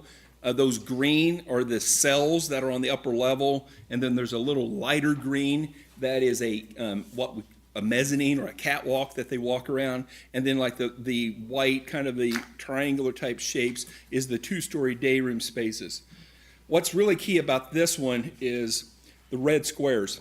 The two red squares, the bigger red squares, are the actual control rooms where they can visually look eyes on the inmates looking down into each one of the housing units. They will control the doors. They'll review all the cameras throughout this area of each one of those housing units. So it's not a direct supervision where you have a correctional officer actually in each housing unit. We call this an indirect, but it works very well for this type of a design. So the next slide is about that indirect, and this is just another one of the jails we did. This is what I was trying to explain earlier about the two-story day room space where the tables are. You've got the cells that are stacked on top of each other, and then you've got a stair that goes up, and you've got the catwalk that goes, or the mezzanine floor that goes to the upper cells. Some of the things about this is that the indirect supervision is a very staff-efficient way of effectively doing supervision in a jail. What you have is a person that is in a person in the control room that is a very secure space, that he works with correctional officers that are on the floor. So if there's an emergency, if someone needs to do the rounds, do their checks on the inmates, is that they work in unison through that. We minimize, as I discussed earlier, the inmate movement throughout the facility. And the other thing is huge in jail designs today is we want to take the services to the inmates in lieu of taking all the inmates, walking them through the building to get to just other areas of the building. So we want to take all the services, minimize that movement, which helps with the staff efficiency in the building. One of the things that our structural engineer, anytime we start looking at this, he started to look at the overall layouts from a structural point of view. Obviously, we have a ton of concrete block throughout the overall facility. We also have precast concrete walls that we would look at that we can do some different fenestrations on for that. But, this is a very secure building as it should be. And we've looked at a layout here just of how we would address structurally supporting the overall building. The next thing is we just started to look at some initial building elevations. The top one is more of just what the front elevation of the building would be. Again, these are like 10 or 12 foot wide precast panels by the height from the ground to the roof line. And then we have opportunities of potentially adding just a little bit of color or a little bit of lines, what we call reveal lines in the facility, just to make it something that is for the dignity of the facility, but also meets the needs of the facility in a very cost-effective manner. So I mentioned earlier about the juvenile detention housing, and we've toured their facility. We've had a couple of meetings with them, with the judges included, and we've talked about what some of their needs might be. And, like I said, this has not been developed as much as the jail portion, but I think it's just to also start to look at a condition. If you've not been through the facility, it has a lot of needs. It has as many or more needs than even the adult detention. Something that we were looking at for a long-term success is potentially 50 beds. And this is not the full building programming of it. This is more the highlights. With the kids, there's a lot of special needs for classrooms, for programs. opportunities for virtual meetings, but as well as for visitation. Visitation is paramount for these kids not to deteriorate, not to have a lot of social problems. Everybody needs a hug every now and then, and these kids need it as much as anyone. We talked about the whole intake and admissions process of what the right size for that is. It's not big, but obviously we need something for that. In what we would call is the muscle development, which would be for indoor and outdoor recreation space. A couple of the things that we thought that if this could be built adjacent to, connected but adjacent to the jail, is that, and there's some logistics to work through it, but they could absolutely share the kitchen area. They could share the laundry. We just need to make sure that correctional officers are doing the exchange of the items and that there's no inmates, because that sight sound separation, that's just an operational issue. But we've got it designed such that that can happen very easily. And then also shared the medical staff with the jail. Obviously, we can't bring the kids into the jail to go to exam rooms, so we need those spaces in the juvenile detention housing area. But there's opportunities to share some of the nursing spaces, some of the meds, some of the prep area to do that. And I think that building it concurrently at the same time, you can save money versus if you built two separate facilities. But that's a good point that we wanted to talk about it, to at least address that.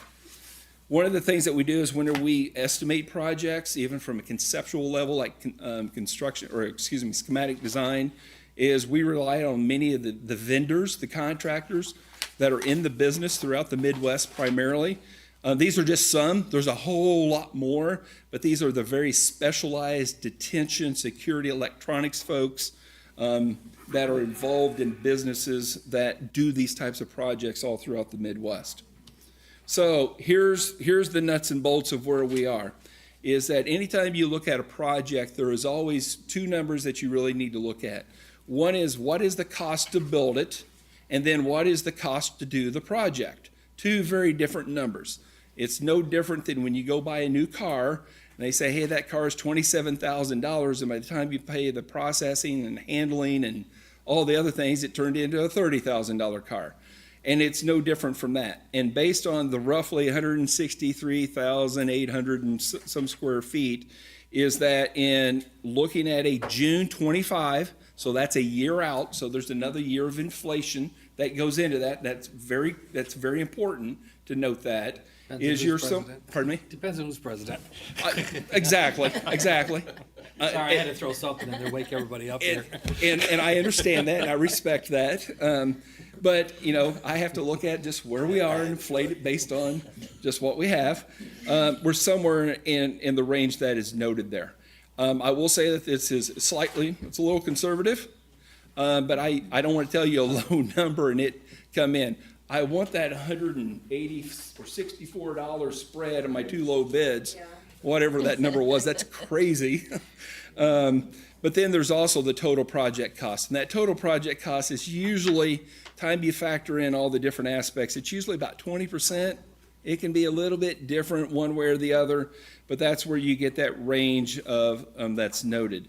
And then the other thing is that if we were looking at that juvenile detention housing, we've looked at some square footages. We've roughed out some things and looked at how we might be able to present something and talk about it. But that is in the range that's noted, and that's the all-in cost for that. I will note that you could easily that could easily get to $30 million if it was a standalone building. We're doing another facility that's actually 50 beds also, and it's right at $30 million just for the juvenile detention housing, and it is 50 beds as well. So there is definitely some savings if you can put it together as part of the overall thing. And I know that you need to, potentially in November vote on the project and things. I will note that if you can expedite anything on the project, you might be able to save a little bit of monies for that.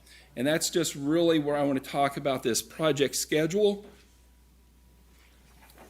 Is in design, there's three phases of design. There's schematic design, which we have been working on.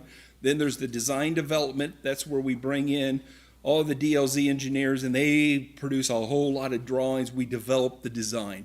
We develop it both from, how the mechanical, electrical, plumbing, fire protection, structural, how all the intricacies of everything works. And then we have the construction documents. Construction documents, how I like to say it, is that's the blueprints. That's what the contractors are going to use to bid the project. The drawings talk about the quantity, excuse me, and then the specifications talk about the quality of the project. Obviously, the more design phases you do, the more realistic, the more probable the cost estimates are. The schematic design is really conceptual estimating. You're doing a lot on square foot cost. You're doing a lot on just the cubic square footage of the building. Design development's where you really hone in what those numbers are. Usually in good design processes, that the design development cost estimate goes down slightly. And I think that that's just something to note from that perspective, is that once you go through the design development, which I would encourage, is that that's where you get more defined estimates, and that can also potentially help you beat that June of 25 bid date. You can spend a little money now, banking that you might get approval, bid it earlier, and save money overall long-term. So once you get done with the construction documents is when you go into the procurement phase. You go through the bidding process. We make a whole lot of phone calls. We get a whole lot of folks interested in the project throughout the entire region. That's not just this part. It's, Pittsburgh, Detroit, Columbus. It's a big area because it's a big job. There's a lot of masonry. There's a lot of concrete, big electrical, mechanical job, and we try to get as many contractors that are qualified to be able to do these types of projects. Then you go into construction. That's obviously when the building's built. And then as important as anything as you go through the transition and the occupancy phase, and that is really when, I like to kind of somewhat smile when I say this, that's when the pressure really gets on the sheriff and the jail administrator, because they need to move. And they need to move into a new facility, and they need to be ready. When you get to that point, they need a little bit of time, a couple months to get through it, to make sure that they understand how all the doors work, how the controls work, et cetera. But I think that from an early part of schematic design all the way through the transition and occupancy, for a building like this, you're very easily close to, not quite, but almost 3 years from the start till you actually move into the facility. That's just how long these buildings take. It'll take you 24, 26 months just to build it. We're not building a McDonald's here. I mean, it takes a lot of time, a lot of coordination for these type of facilities. And thankfully, you've got a lot of good, with labor folks, and you've got a lot of good contractors that can be able to do projects like this. So with that, I'd like to open it up to any questions you have, any comments. Again, I can't thank the Jeff and Karen and the sheriff's office and the jail folks for all the time and effort that they put into this. It's well commended, very respectful. They spoke up a lot, but I think at the same time, very respectful as they went through the process, and it kept me on my heels at times, which was good. How many tours did you guys take? How many different jails did you all take together? Warren and Franklin County. Yep. We could have gone to more, but they were gonna be basically the same. I think there was something in Indiana, but whether. Yeah, Vigo County, and Yeah. there was an illness and someone couldn't make it, so the Oh, trip no, got that's canceled. okay. And it's a 504 bed jail. It's very similar in a lot of, it's different, Yeah. but there's a lot of similarities. And we referenced it, had videos, had photographs, floor plans, pictures, a lot of things like that to help out, to understand the spaces. You can certainly see how passionate Eric is with regards to jails. You can imagine how lively the meetings were. When we started looking at jails, I mean, just a cute story is that Karen and I said, well, what are we gonna do? He says, I guess we'll go look at jails. And called up to, Karen says, well, let's, Andy Leventhal, and who's gonna be part of the jail? Eric wasn't involved at that time, and we're going down to Warren, and Karen says, well, how are we going down? I says, we're all going down one car. And she says, how are you gonna work that out? I said, we're getting in the car with them, and they're gonna get in the ar with us, because we're either gonna duke it out on the way 4 hours down and 4 hours back. And quite honestly, it was a great team builder. It really, they were able to ask the county administrator and assistant administrator anything that they wanted. And a lot of things were talked about that we will not mention as to what our motives were, or what of, all the different things, both ways. And it really was a great team builder to that. We had dinner, we stayed there, we went through the Warren facility. And that second trip, as we went to Columbus, and Eric still was not involved, and saw that operation, more people joined the team. And you can't believe is you have a strong team like we did, from the jail staff, the sheriff, and all the input that we had. And from allowing you to allow us to put together a plan like this, and then bringing Eric on DLZ to see what they've done. It's just been fabulous to work with the entire group, to work to yell and scream at one another sometimes, right? Yeah, a little Eric, bit. sometimes he was a referee and sometimes he fouled out. I mean, that's just the way it went. The big discussions were how many toilets were in the building. Oh, my gosh. I mean, there was one ad, Ed Armbruster would stand up and say, we don't need that one, let them share it. And then there were times where Jeff had to go to a meeting, and everybody's like, well, good. I hate to put you on the spot, Mr. Administrator. Can you kind of remember everybody on the team and kind of just give that little bit of recognition? Shoot. I know, I should have mentioned it earlier, No, I'm you sorry. probably not, because there were so many people in and out Come and go, through the yeah. price, come and go, in different functions. So there was a whole group, and we always met out at the jail in the Jim Hammond's, or Gordon's, which office? Jay Gordon's and And Ian Jim Love, Gordon's, they were and- steady. They were always there in different functions. We had nurses and we had everybody through the process. And of course, if you look at Franklin County, it's like it's a Hilton. So Franklin County, and just to be fair about it, is they had a core team of people. They had 8 people that were involved in the project from 2014 until just a couple of weeks ago, and they toured dozens of facilities across the country. All in, when the third phase is built, they've spent $700 million, okay? And when you look at it, their goal from their commissioners on their project, it's not for everyone, but it works extremely well for them. And what they wanted to do is that they wanted to learn as many different projects as they could and took all the best things from all of them and did it. And what I tell people, when you go through Franklin County, there may be 100 things there. Find the 10 that really work for you. And it may be 10 different from each county, Lorain County to Cuyahoga to Lake to Ashtabula. It may all be different, and that's fine. But do the things that you feel are best for you. And it can be as simple as, instead of battleship gray paint, let's put a different paint color on the rim. And you all know, even where you live, you put a different paint color, it's a completely different feel. Not just for the inmates, but also for the staff that works in the facility. And can you put a little bit more natural light in the facility? And you will see that the inmates will actually, not all, but a lot of the inmates will respond better and behave better within the facility. Less abuse, less cost that you have to spend. And it's a big process that you have to think about. And here too, I'm sorry, Mr. President, can I go again? 3 times in a row, sorry.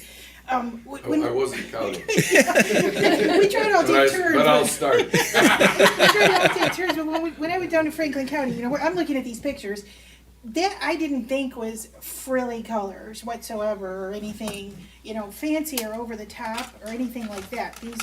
These are not pictures from Franklin County, that I can recall.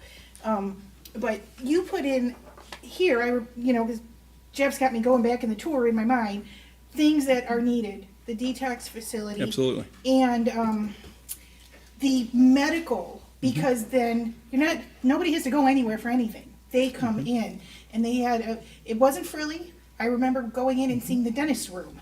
Yeah. Just all that stuff is there, so the medical professionals can come in and nobody has to go out. Yep. Okay. Number 4. I'm good. How about you, Mr. President? I have a couple of quick questions. Yes, sir. Pardon me if I'm not detailed, because I got the news just within the last hours that we were going to have the presentation tonight from the administrator. He kept Okay. you all to himself. But when we started down this road, we Yeah. talked about the staffing and the inefficiencies of the current jail, which was built very well to the design of the building, but with not much consideration to the programming and staffing and and so forth. And so at the end of the day, there was this conversation at the beginning that we would perhaps be able to have some efficiencies, something that was attractive to us, especially in the labor market that we see for the foreseeable future. We just, there's not 10 people waiting in line for every job that's out there. And I noticed in your commentary tonight that you said that you thought about that we were going to be able to get into the new facility and maintain existing staffing levels. So I'd like to just a few words on how that process is evolving. Sure. And if we're saving jobs and saving staff level because of efficiency and security and sight lines and so forth, how did we ramp back up to existing levels? So in your existing facility, you have a lot of different areas throughout the building that you have some small areas, you have some segregation areas for inmates, and you just have, what I will say is you may not be staffed correctly. I think that that's always one of the things that most jails have to look at is you truly have the right number of staff. What we did in multiple meetings is we literally, typically Andy Leventhal would take drawings and he would say, okay, if we staff here, this is how many people this takes. This one takes this people. And he's talking purely from an operational point of view. And you've also got to realize is we have more areas that are specialized. We have the special housing unit that is the one area of your facility that is direct supervision. Okay? We want someone on the floor in the space with the inmates 24/7. That takes a little bit more staffing than what you would have in the two big green boxes where it had the red square, of where we believe that of that 402 inmates, you probably can look at a probably 6 people total. 2 people, 1 in each control room, 2 people on each side working the floor. So that's 402 inmates that can be absorbed by 6 people.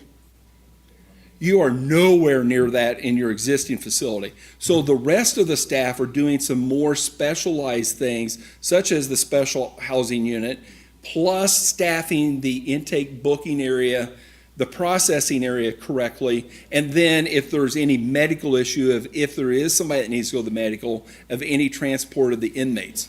So I think that is when you add additional beds to the facility, and you can maintain the staff, that is a very win-win situation. For any architect, quite honestly, worked on over 150 jail projects, for any architect to ever tell you that they can significantly increase inmates and reduce staff, it's not true. It's just not true. Because what I will say is that they will be able to efficiently and effectively do their jobs correctly and not try to get through some situations of where you shortchange staff and truly what they're supposed to be doing in a jail. And I think most staff, when they are in an overpopulated, understaffed facility versus a correct staff facility, you will maintain your staff for longer periods of time, and it will save you money because you're not constantly rehiring new people, putting them through training, being short-staffed. Thank you. The second operational issue, of course, is energy. Sure. And so have we analyzed the space for energy efficiency compared to what we're doing now? Are we going to pick up some gains? So you do have a larger facility, but I will say that this facility, our mechanical engineers absolutely have been through the energy calculations. We are going to have a better thermal, what we will call the envelope of the building, be much more efficient. All of the equipment that's going into the facility would be more efficient. There's such things as the water management system that we would highly encourage that helps you control the amount of flushes inmates have, because they can stand there and push the button like every 20 seconds and keep flushing it. And we have the ability that meets all the Ohio jail standards, I have to note that, to be able to turn off the toilet so they can't flush it. Turn off the shower so that you only give them certain amounts of time that they can take a shower that meets all the guidelines, meets all the standards. There's ways that we can be highly more efficient with that. And then obviously whenever it comes to the power distribution, the lighting of the facility, all LED lights, all building management controlled, you can really help with the savings from that point of view as well. When we get through design development, that's when we would give you, we call it like a life cycle cost analysis through all the different components of the systems you use. What are the projected utility costs that you would have for the facility? You know, we do those staffing costs, but you also want to know what the utility cost is to maintain the facility as well. That's all in the design development phase.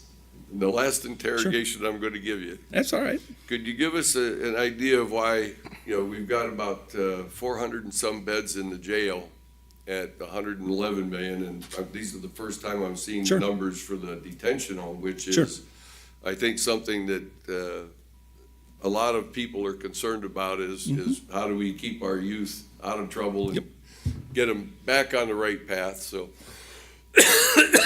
When you look at 25 million. For 50 kids.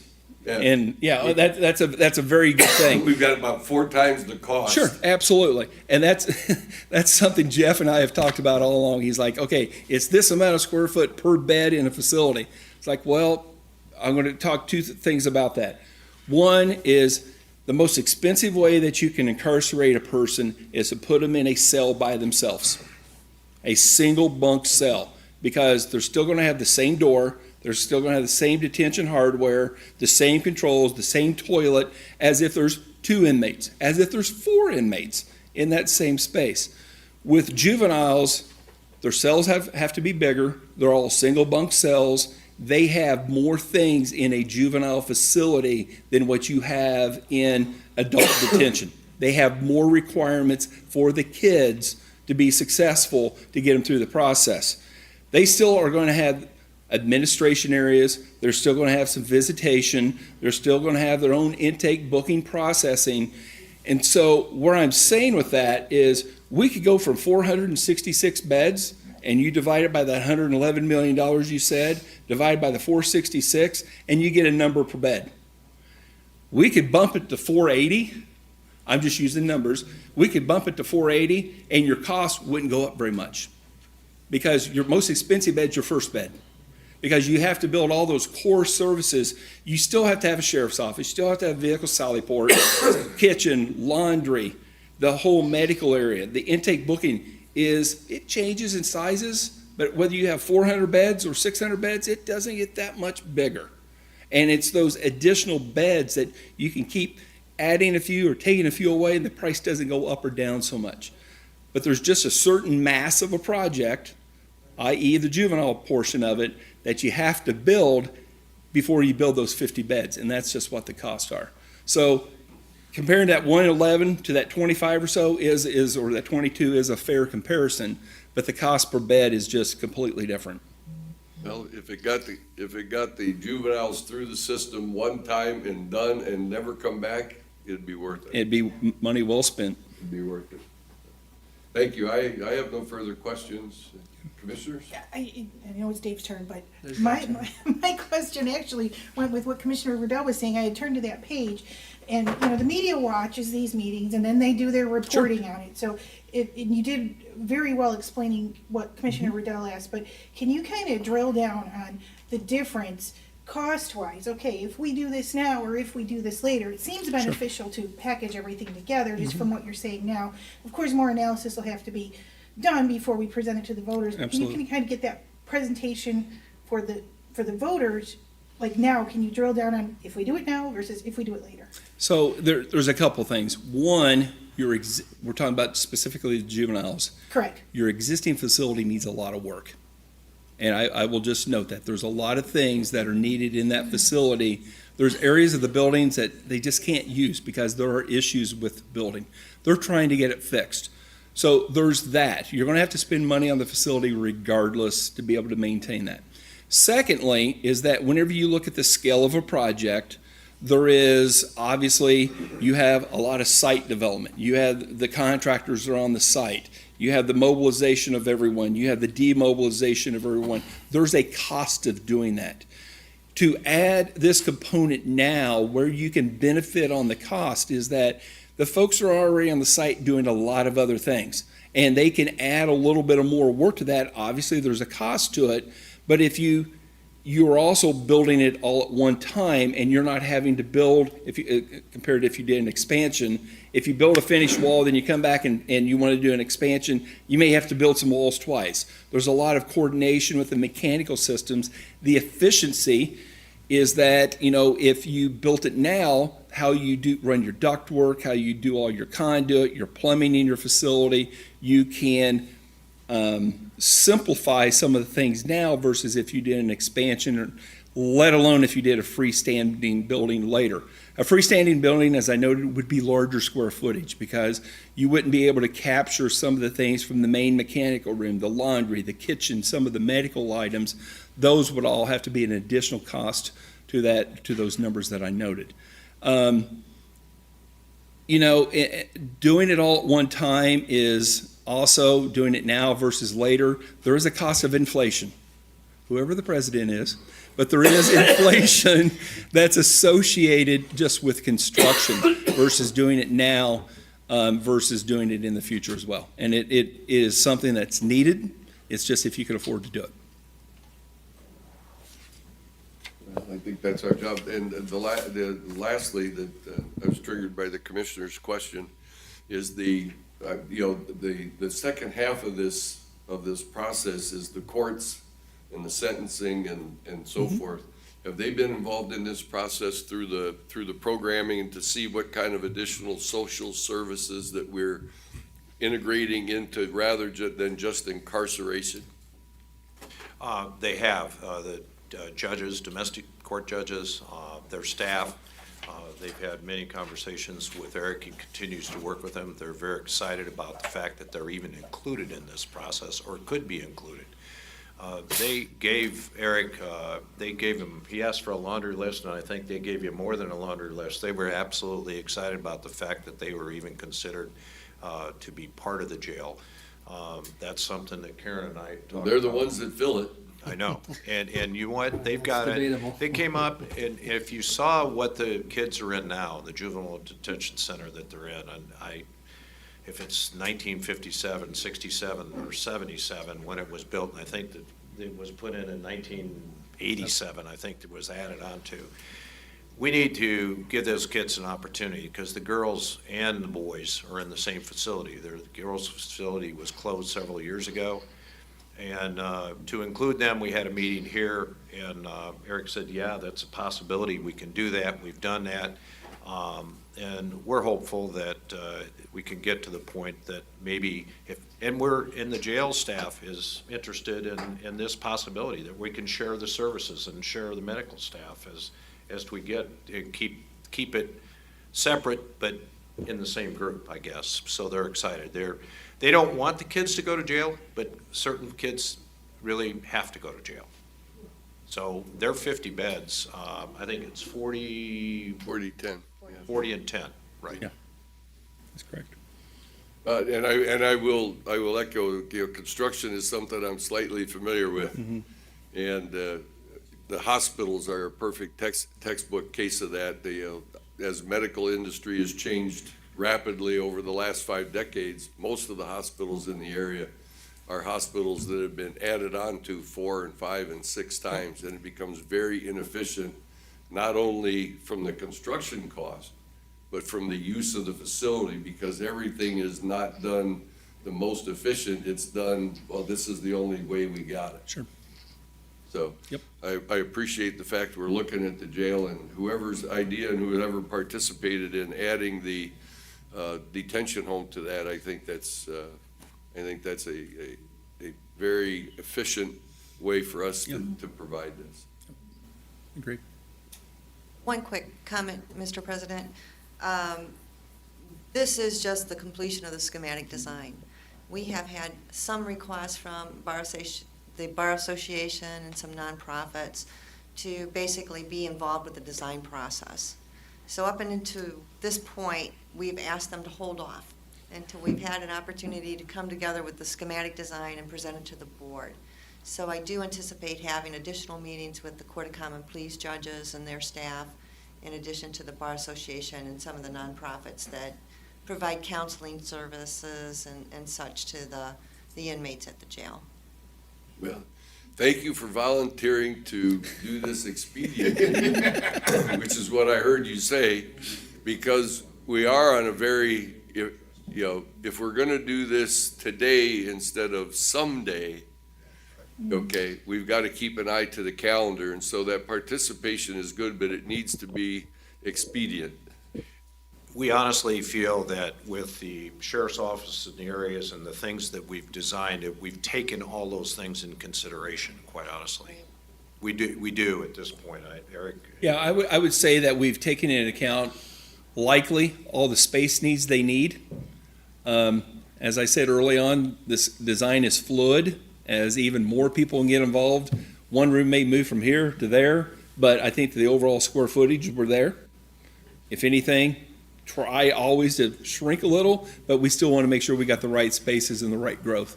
So it may just be a little reshuffling a few things, but I think that the jail side's really strong.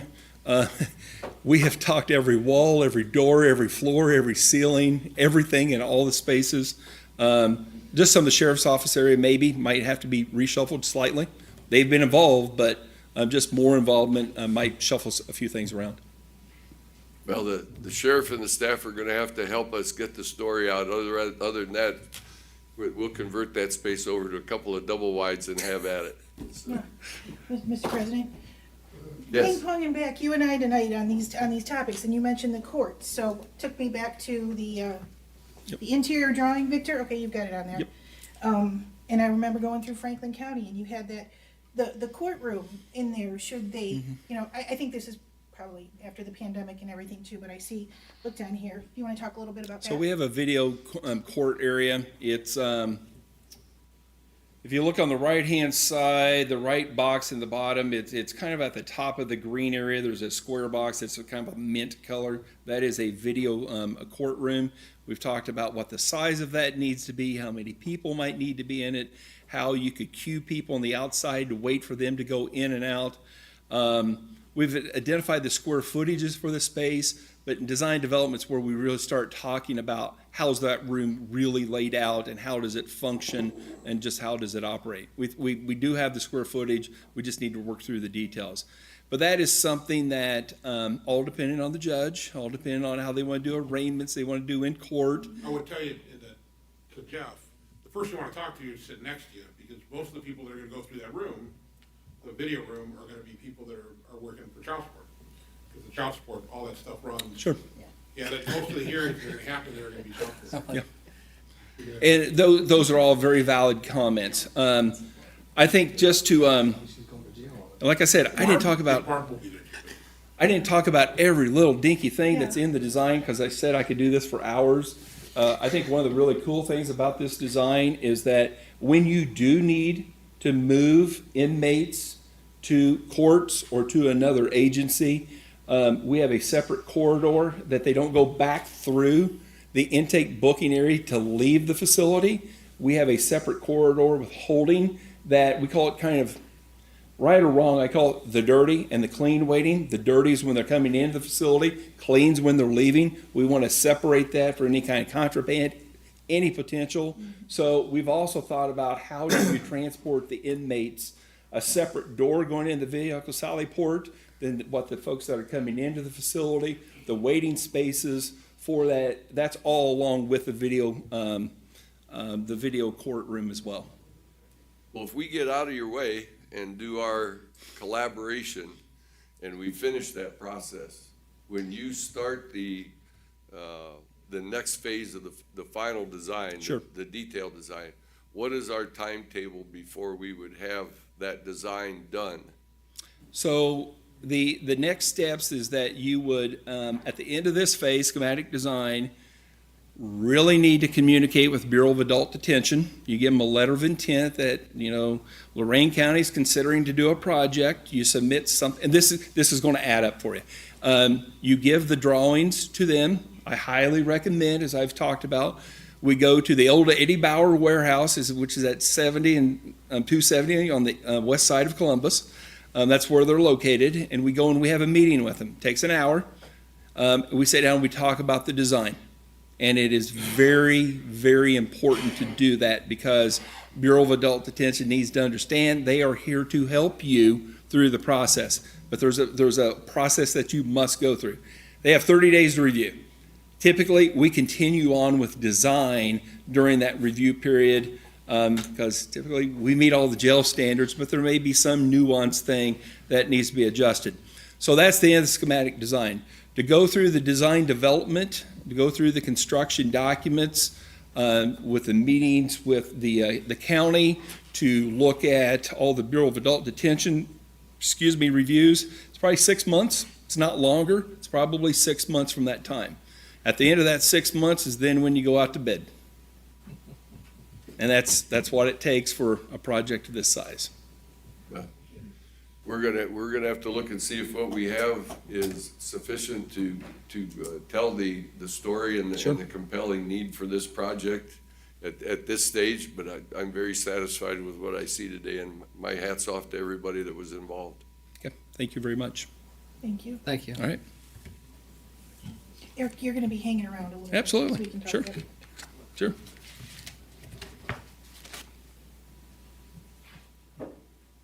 That completes my report. Oh, no, it doesn't. We got other things to say. but Oh, we're no, not we gonna got say much it. more to say. I've been saving my comments for you.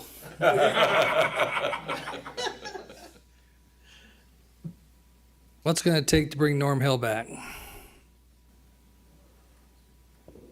Norm's been in the process, and we've communicated with Norm Hill. Yeah, but we're not, he's not, if you can re-engage him. Sure. And talk to the other two commissioners, in regards to re-engaging him and what, maybe talk to me afterwards of what I'm looking for. And Karen knows I'm not happy, so I've been quiet throughout this process. The original concept was to protect our COs, and line of sight was a key issue. When I was here 24 years ago, the largest quote I got was, I don't want to build a monument to bureaucratic spending. Right now, what we're looking at, if we're looking at 111 to 115, that's an additional 2 years on a sales tax. We had a juvenile facility, it's another 2 years. Now we're up to about 11 years if that's the path we're going to go on. What I'm also hearing today, and Jeff brought it up, which is the number of employees to run the facility. I didn't hear what I wanted to hear today. We have I think the budget I recall was 100 employees, COs, and they're operating about 85 right now. And so the key here was, I didn't hear, I heard everything about our inmates, but not too much about our employees. Not at least that's kind of how I see this. So that's just my one opinion. So I don't see how we can get this thing done this year and have it on the ballot. Or now it's your turn. Can you convince me otherwise? I mean, do you see it? Well, I certainly can't convince you at this point until we talk to Norm Hill. Well, no, I'm So talking I- about- Quite honestly, I'll have because- that opportunity to sit down with Norm as. Well, not Norm, but even with what we just heard just now, we're talking, Honestly, Karen and I have been involved in this process and all the Over a meetings year. that they've had out to Yeah. jail over a year. I know. We have constantly talked about number of employees and what it takes. There isn't anyone out there that we have dealt with that wanted to hire any more people. The functions are gonna change through the process. And when you put in mental health and the medical stuff that we're doing and the modern jails that I've learned through this process, and Karen and I both learned, is that the staffing, maybe the numbers are not gonna change. We're gonna be more efficient, more effective, and be that much better for those inmates and give them an opportunity maybe to succeed rather than fail. But quite honestly, in a place that they'll enjoy to work, but our objective was to look at the line of sight, to talk about the master control rooms and how we're gonna put that stuff together. Correct. Our objective was certainly not gonna balloon the sheriff's office or the jailers in any way whatsoever. And we don't think that we've done that, and I have no issue, Karen and I, or Eric, or the team, to sit down with Norm. In fact, we asked Norm if he wanted to be more involved, and at that point, he was, not that he didn't say yes or no, we just didn't have that conversation, but I'll be more than happy to reach out to him Please reach tomorrow out and and- go through that. And, yeah, Well, Commissioner, I did send a copy of the schematic design plans to Norm, and I did talk to him on the phone, on the Okay. telephone. So he has had an opportunity to see them. And I will say that we did take into account corrections officer safety. Mhm. We had 2 officers as a part of the basic team that worked on the project. We talked about line of sight. In fact, I remember Eric specifically talking about having 2 sets of stairs off that mezzanine level so that the CO wouldn't get blocked in. He had a way to escape and to get out, so. we no, I think you have- did a good job at engaging everybody and bringing everybody to the table. I think you guys, our team has done that. Okay, it's just, I think if I was to provide a synopsis for Commissioner Moore's, comments, there's 3 constituencies here. There's 100 staff, there's 400 inmates, and there's 180,000 taxpayers. And they're all equal. Each one of those, despite the disparity in the numbers, they're equal. But the taxpayers have to have a seat at the table, and it can't be driven just by the inmates or just by the staff. It needs to be a collaboration. We're gonna all pay for this together, we're all gonna operate it together, and we gotta work together to get there. And I think that, I don't have any commentary, negative whatsoever, about Eric and the work at DLZ. I think that by having someone who represents us that knows the industry, we're in a position to have that third opinion. We have ours, which is uneducated, we have the architect that is educated, and we have somebody in between that can act as a translator, if you will, to make sure Interpreter. that our issues get handled. correct. So that's, yeah, like I said, I've been pushing to say I want this on the ballot for November so that the public could have a choice on which path we're gonna go. And are we going to fix the old one or are we gonna build a new one? And I personally believe we need a new one. It's just that now it becomes the same debate, which is how big and how much. I think we answered the decision of whether we want to fix the old one or get a new one, and now we're doing the same thing with the detention home. The question is, how big and how much for both? Well, we had a lot of discussion with regards to number of inmates, and Eric there was an awful lot of discussion with that as to what the trend was, where we were, what our population was. Norm wasn't part of that conversation at that point. He could have been, and we will certainly reach out to him and go through the analysis that we did, because, and it was, I used that crazy number of $186,000, and I knew we were approaching $100 million, and that was a lot. We went actually over that. I mean, it's You not said 186, that's why I 86 looked, you need million. 186 Yeah, I million. know, I added some numbers to it. but- I- That's knew we were okay. gonna be You're around thinking about the 100. sewer project, that's what Yeah. you were thinking. No, but yeah, We'll reach out to him. well, I'm just saying, we just gotta, I mean, I don't see this selling, I don't see how this, Well, you know, I'll bring some closure to this, Thanks. hopefully. But for those that are here, and Eric, especially for you, thank you for your good work. I came to this board, with one thing, to just bring a regular street guy to the board. And I can tell you how I look at this system, and I look at the new jail, I look at the communication system, I look at upgrading 911 and fully staffing it, getting all the police departments into 911 and getting our job is sitting here is for the health, safety, and welfare of the people of Lorain County. And all of these projects have been left, they weren't utilized well. We've kicked the can down the road. And if I want to do anything before I leave this job, I want to say we quit kicking the can. And when you have all of them together, I don't know what spells safety and welfare for the people of Lorain County than to get the bad guys off the street, try and get them rehabilitated, okay?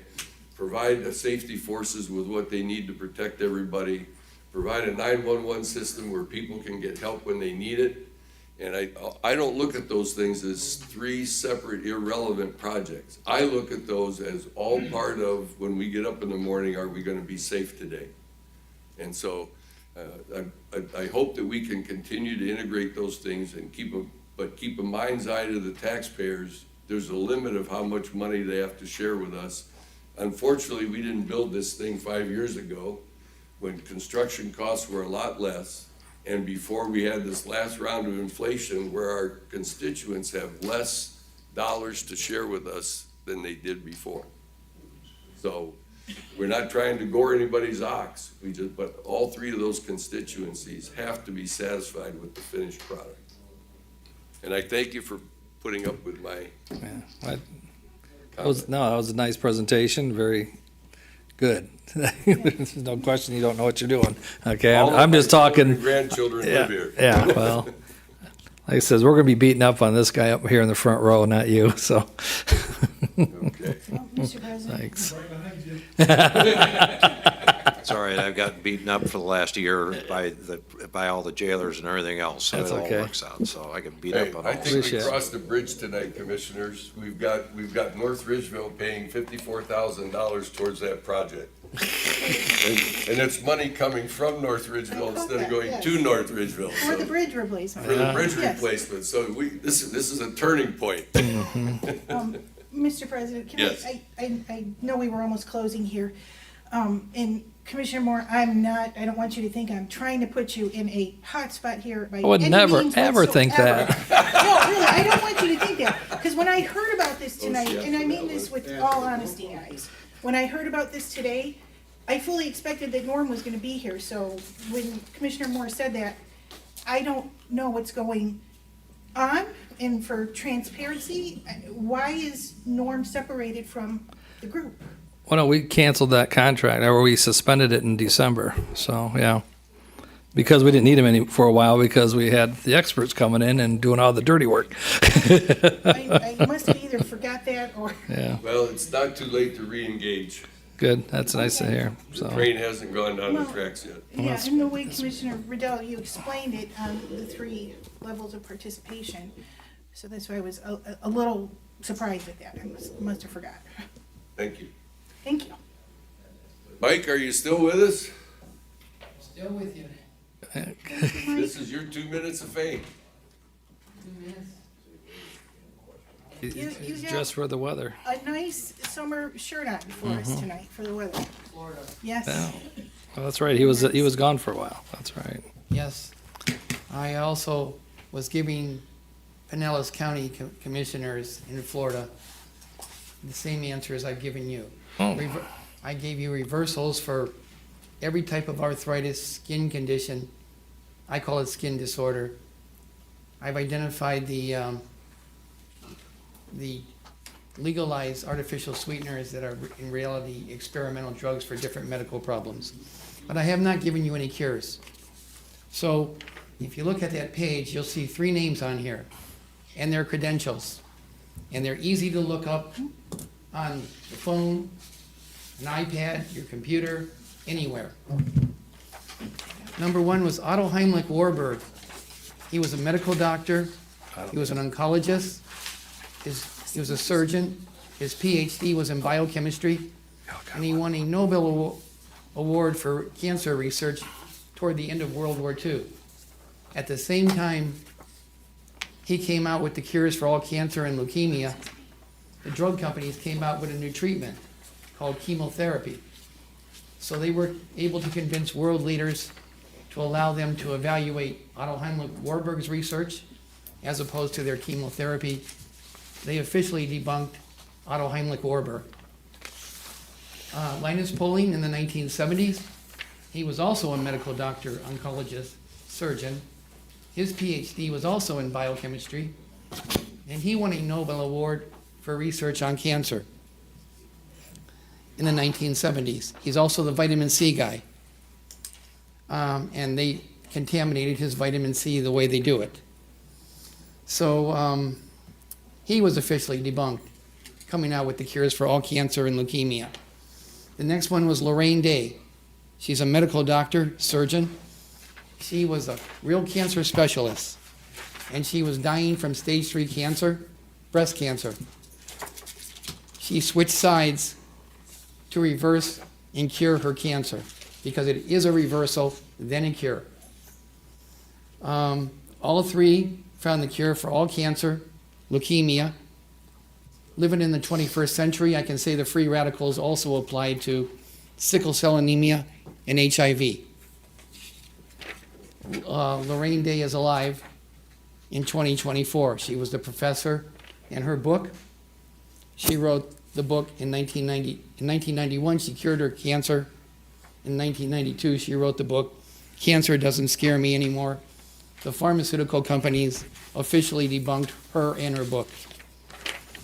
Thank you. Here's what I'm planning to give Mark Adams, the county director of Health Department. of Cuyahoga County and Pinellas County, which I haven't given yet.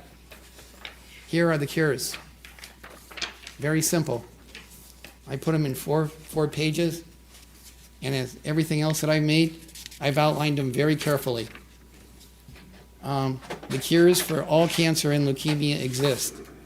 And as for the problems that you're talking about with the, most of them, their problem is by diet, which affects their brain and gives them what is called by my researchers oppositional defiant disorder. You reverse the diet, you keep them corrected on the diet, the majority of them will cease to be criminals. Thank you. Thank you. Thank you, Mike. Teresa, did I You skipped over, but that's okay. skip you Oh, again? that's okay. I bought my 5 books plus a 6th book. Okay. My Mike? books that will revolutionize. I think Okay. you could write the books and the diets. Mike's So like, don't give Teresa, me I another saved you job. for last on purpose. Clerk's report, huh? What are we doing Friday? We're gonna have fun on Friday. Yay. 3 hours of fun with you guys. Well, it's shorter than. So from 9:30 to 12:30, we will be on the north side of the courthouse. The agenda's been posted. So that is a commissioners meeting or a bicentennial celebration. You all have scripts, kind of, you know. Yes. You'll Okay, be and all right. What time are we to report? What time do you want us there? You're in charge. 9:30, regular 9 meeting. o'clock, 9:50. 9:20 would be nice, just to make sure that, And did you order up beautiful weather for us, Teresa? it's supposed to be a 70 now, so knock on wood. Rain not till the afternoon. And wear so, your bicentennial shirts. And Um, remind everybody while we're live still, we are not here. We are across the way. we are north side of the courthouse. We are on the north side of the 9:30 courthouse. a.m. Courthouse in the I thought it park. was a costume. I thought it was period costume. It is. In 1824, My style hasn't changed there in was about no 200 pictures years. of county commissioners. So I do not know what a county commissioner looks like in 1824. I do find it We can interesting. figure something out. Teresa. There was no cameras. I would like you to I've gone that enjoy the route. day with us, Jeff, but I did note in the history that 3 commissioners banded together to run this county, and they did not have an administrator. Correct. But there only was well, there's only 357 people that lived They here. probably didn't have a lawyer either, Jeff. No, they did not. The good old days. There was none. Do you have the I'm answer to with- the I'm with you. question? We can leave. When the first county administrator was? Thank you very much for your I did patience. not. I did not look and, into And that. again, thank you, Eric, for the presentation. This is, We're not done yet. Don't worry. We're not done yet. Yeah, we're not done So yet. on Thursday, May 23rd at 9 a.m. will be our Visitors Bureau meeting. Mm-hmm. Tuesday, May 28th at 4:30 will be a stormwater meeting. Okay. Or correspondence. Move to waive the reading of the board correspondence. I will second. Discussion. Yes. Where can the people that want to come on Friday get their lovely matching T-shirt, Teresa? There will be a table outside on the north side of the courthouse. There will be a table set up for the shirt sales. They cost $10. And We- payable in, Check or check to Lorain County Chamber or cash. Also for sale, might as well mention this. We have a postmark pictorial catch-it envelope from the United States Postal Service. So there was 3 entries. I'm not going to say their names yet because it has not been revealed. But those envelopes that are already stamped and postmarked will be available for $3.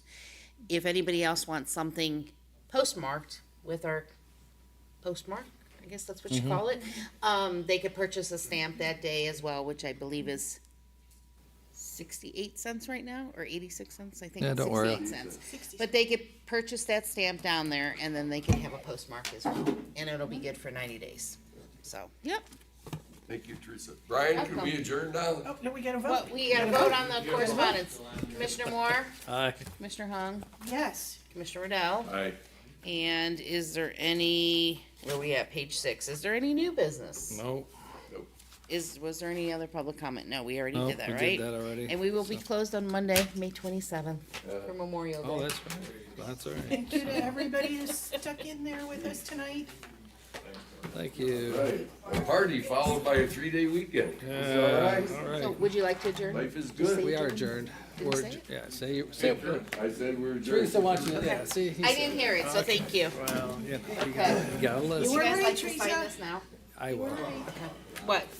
I You said 2 hours. You said 2 hours. 2.5, but 20 minutes. Teresa, you're always right. I try. Well, these two and then all that.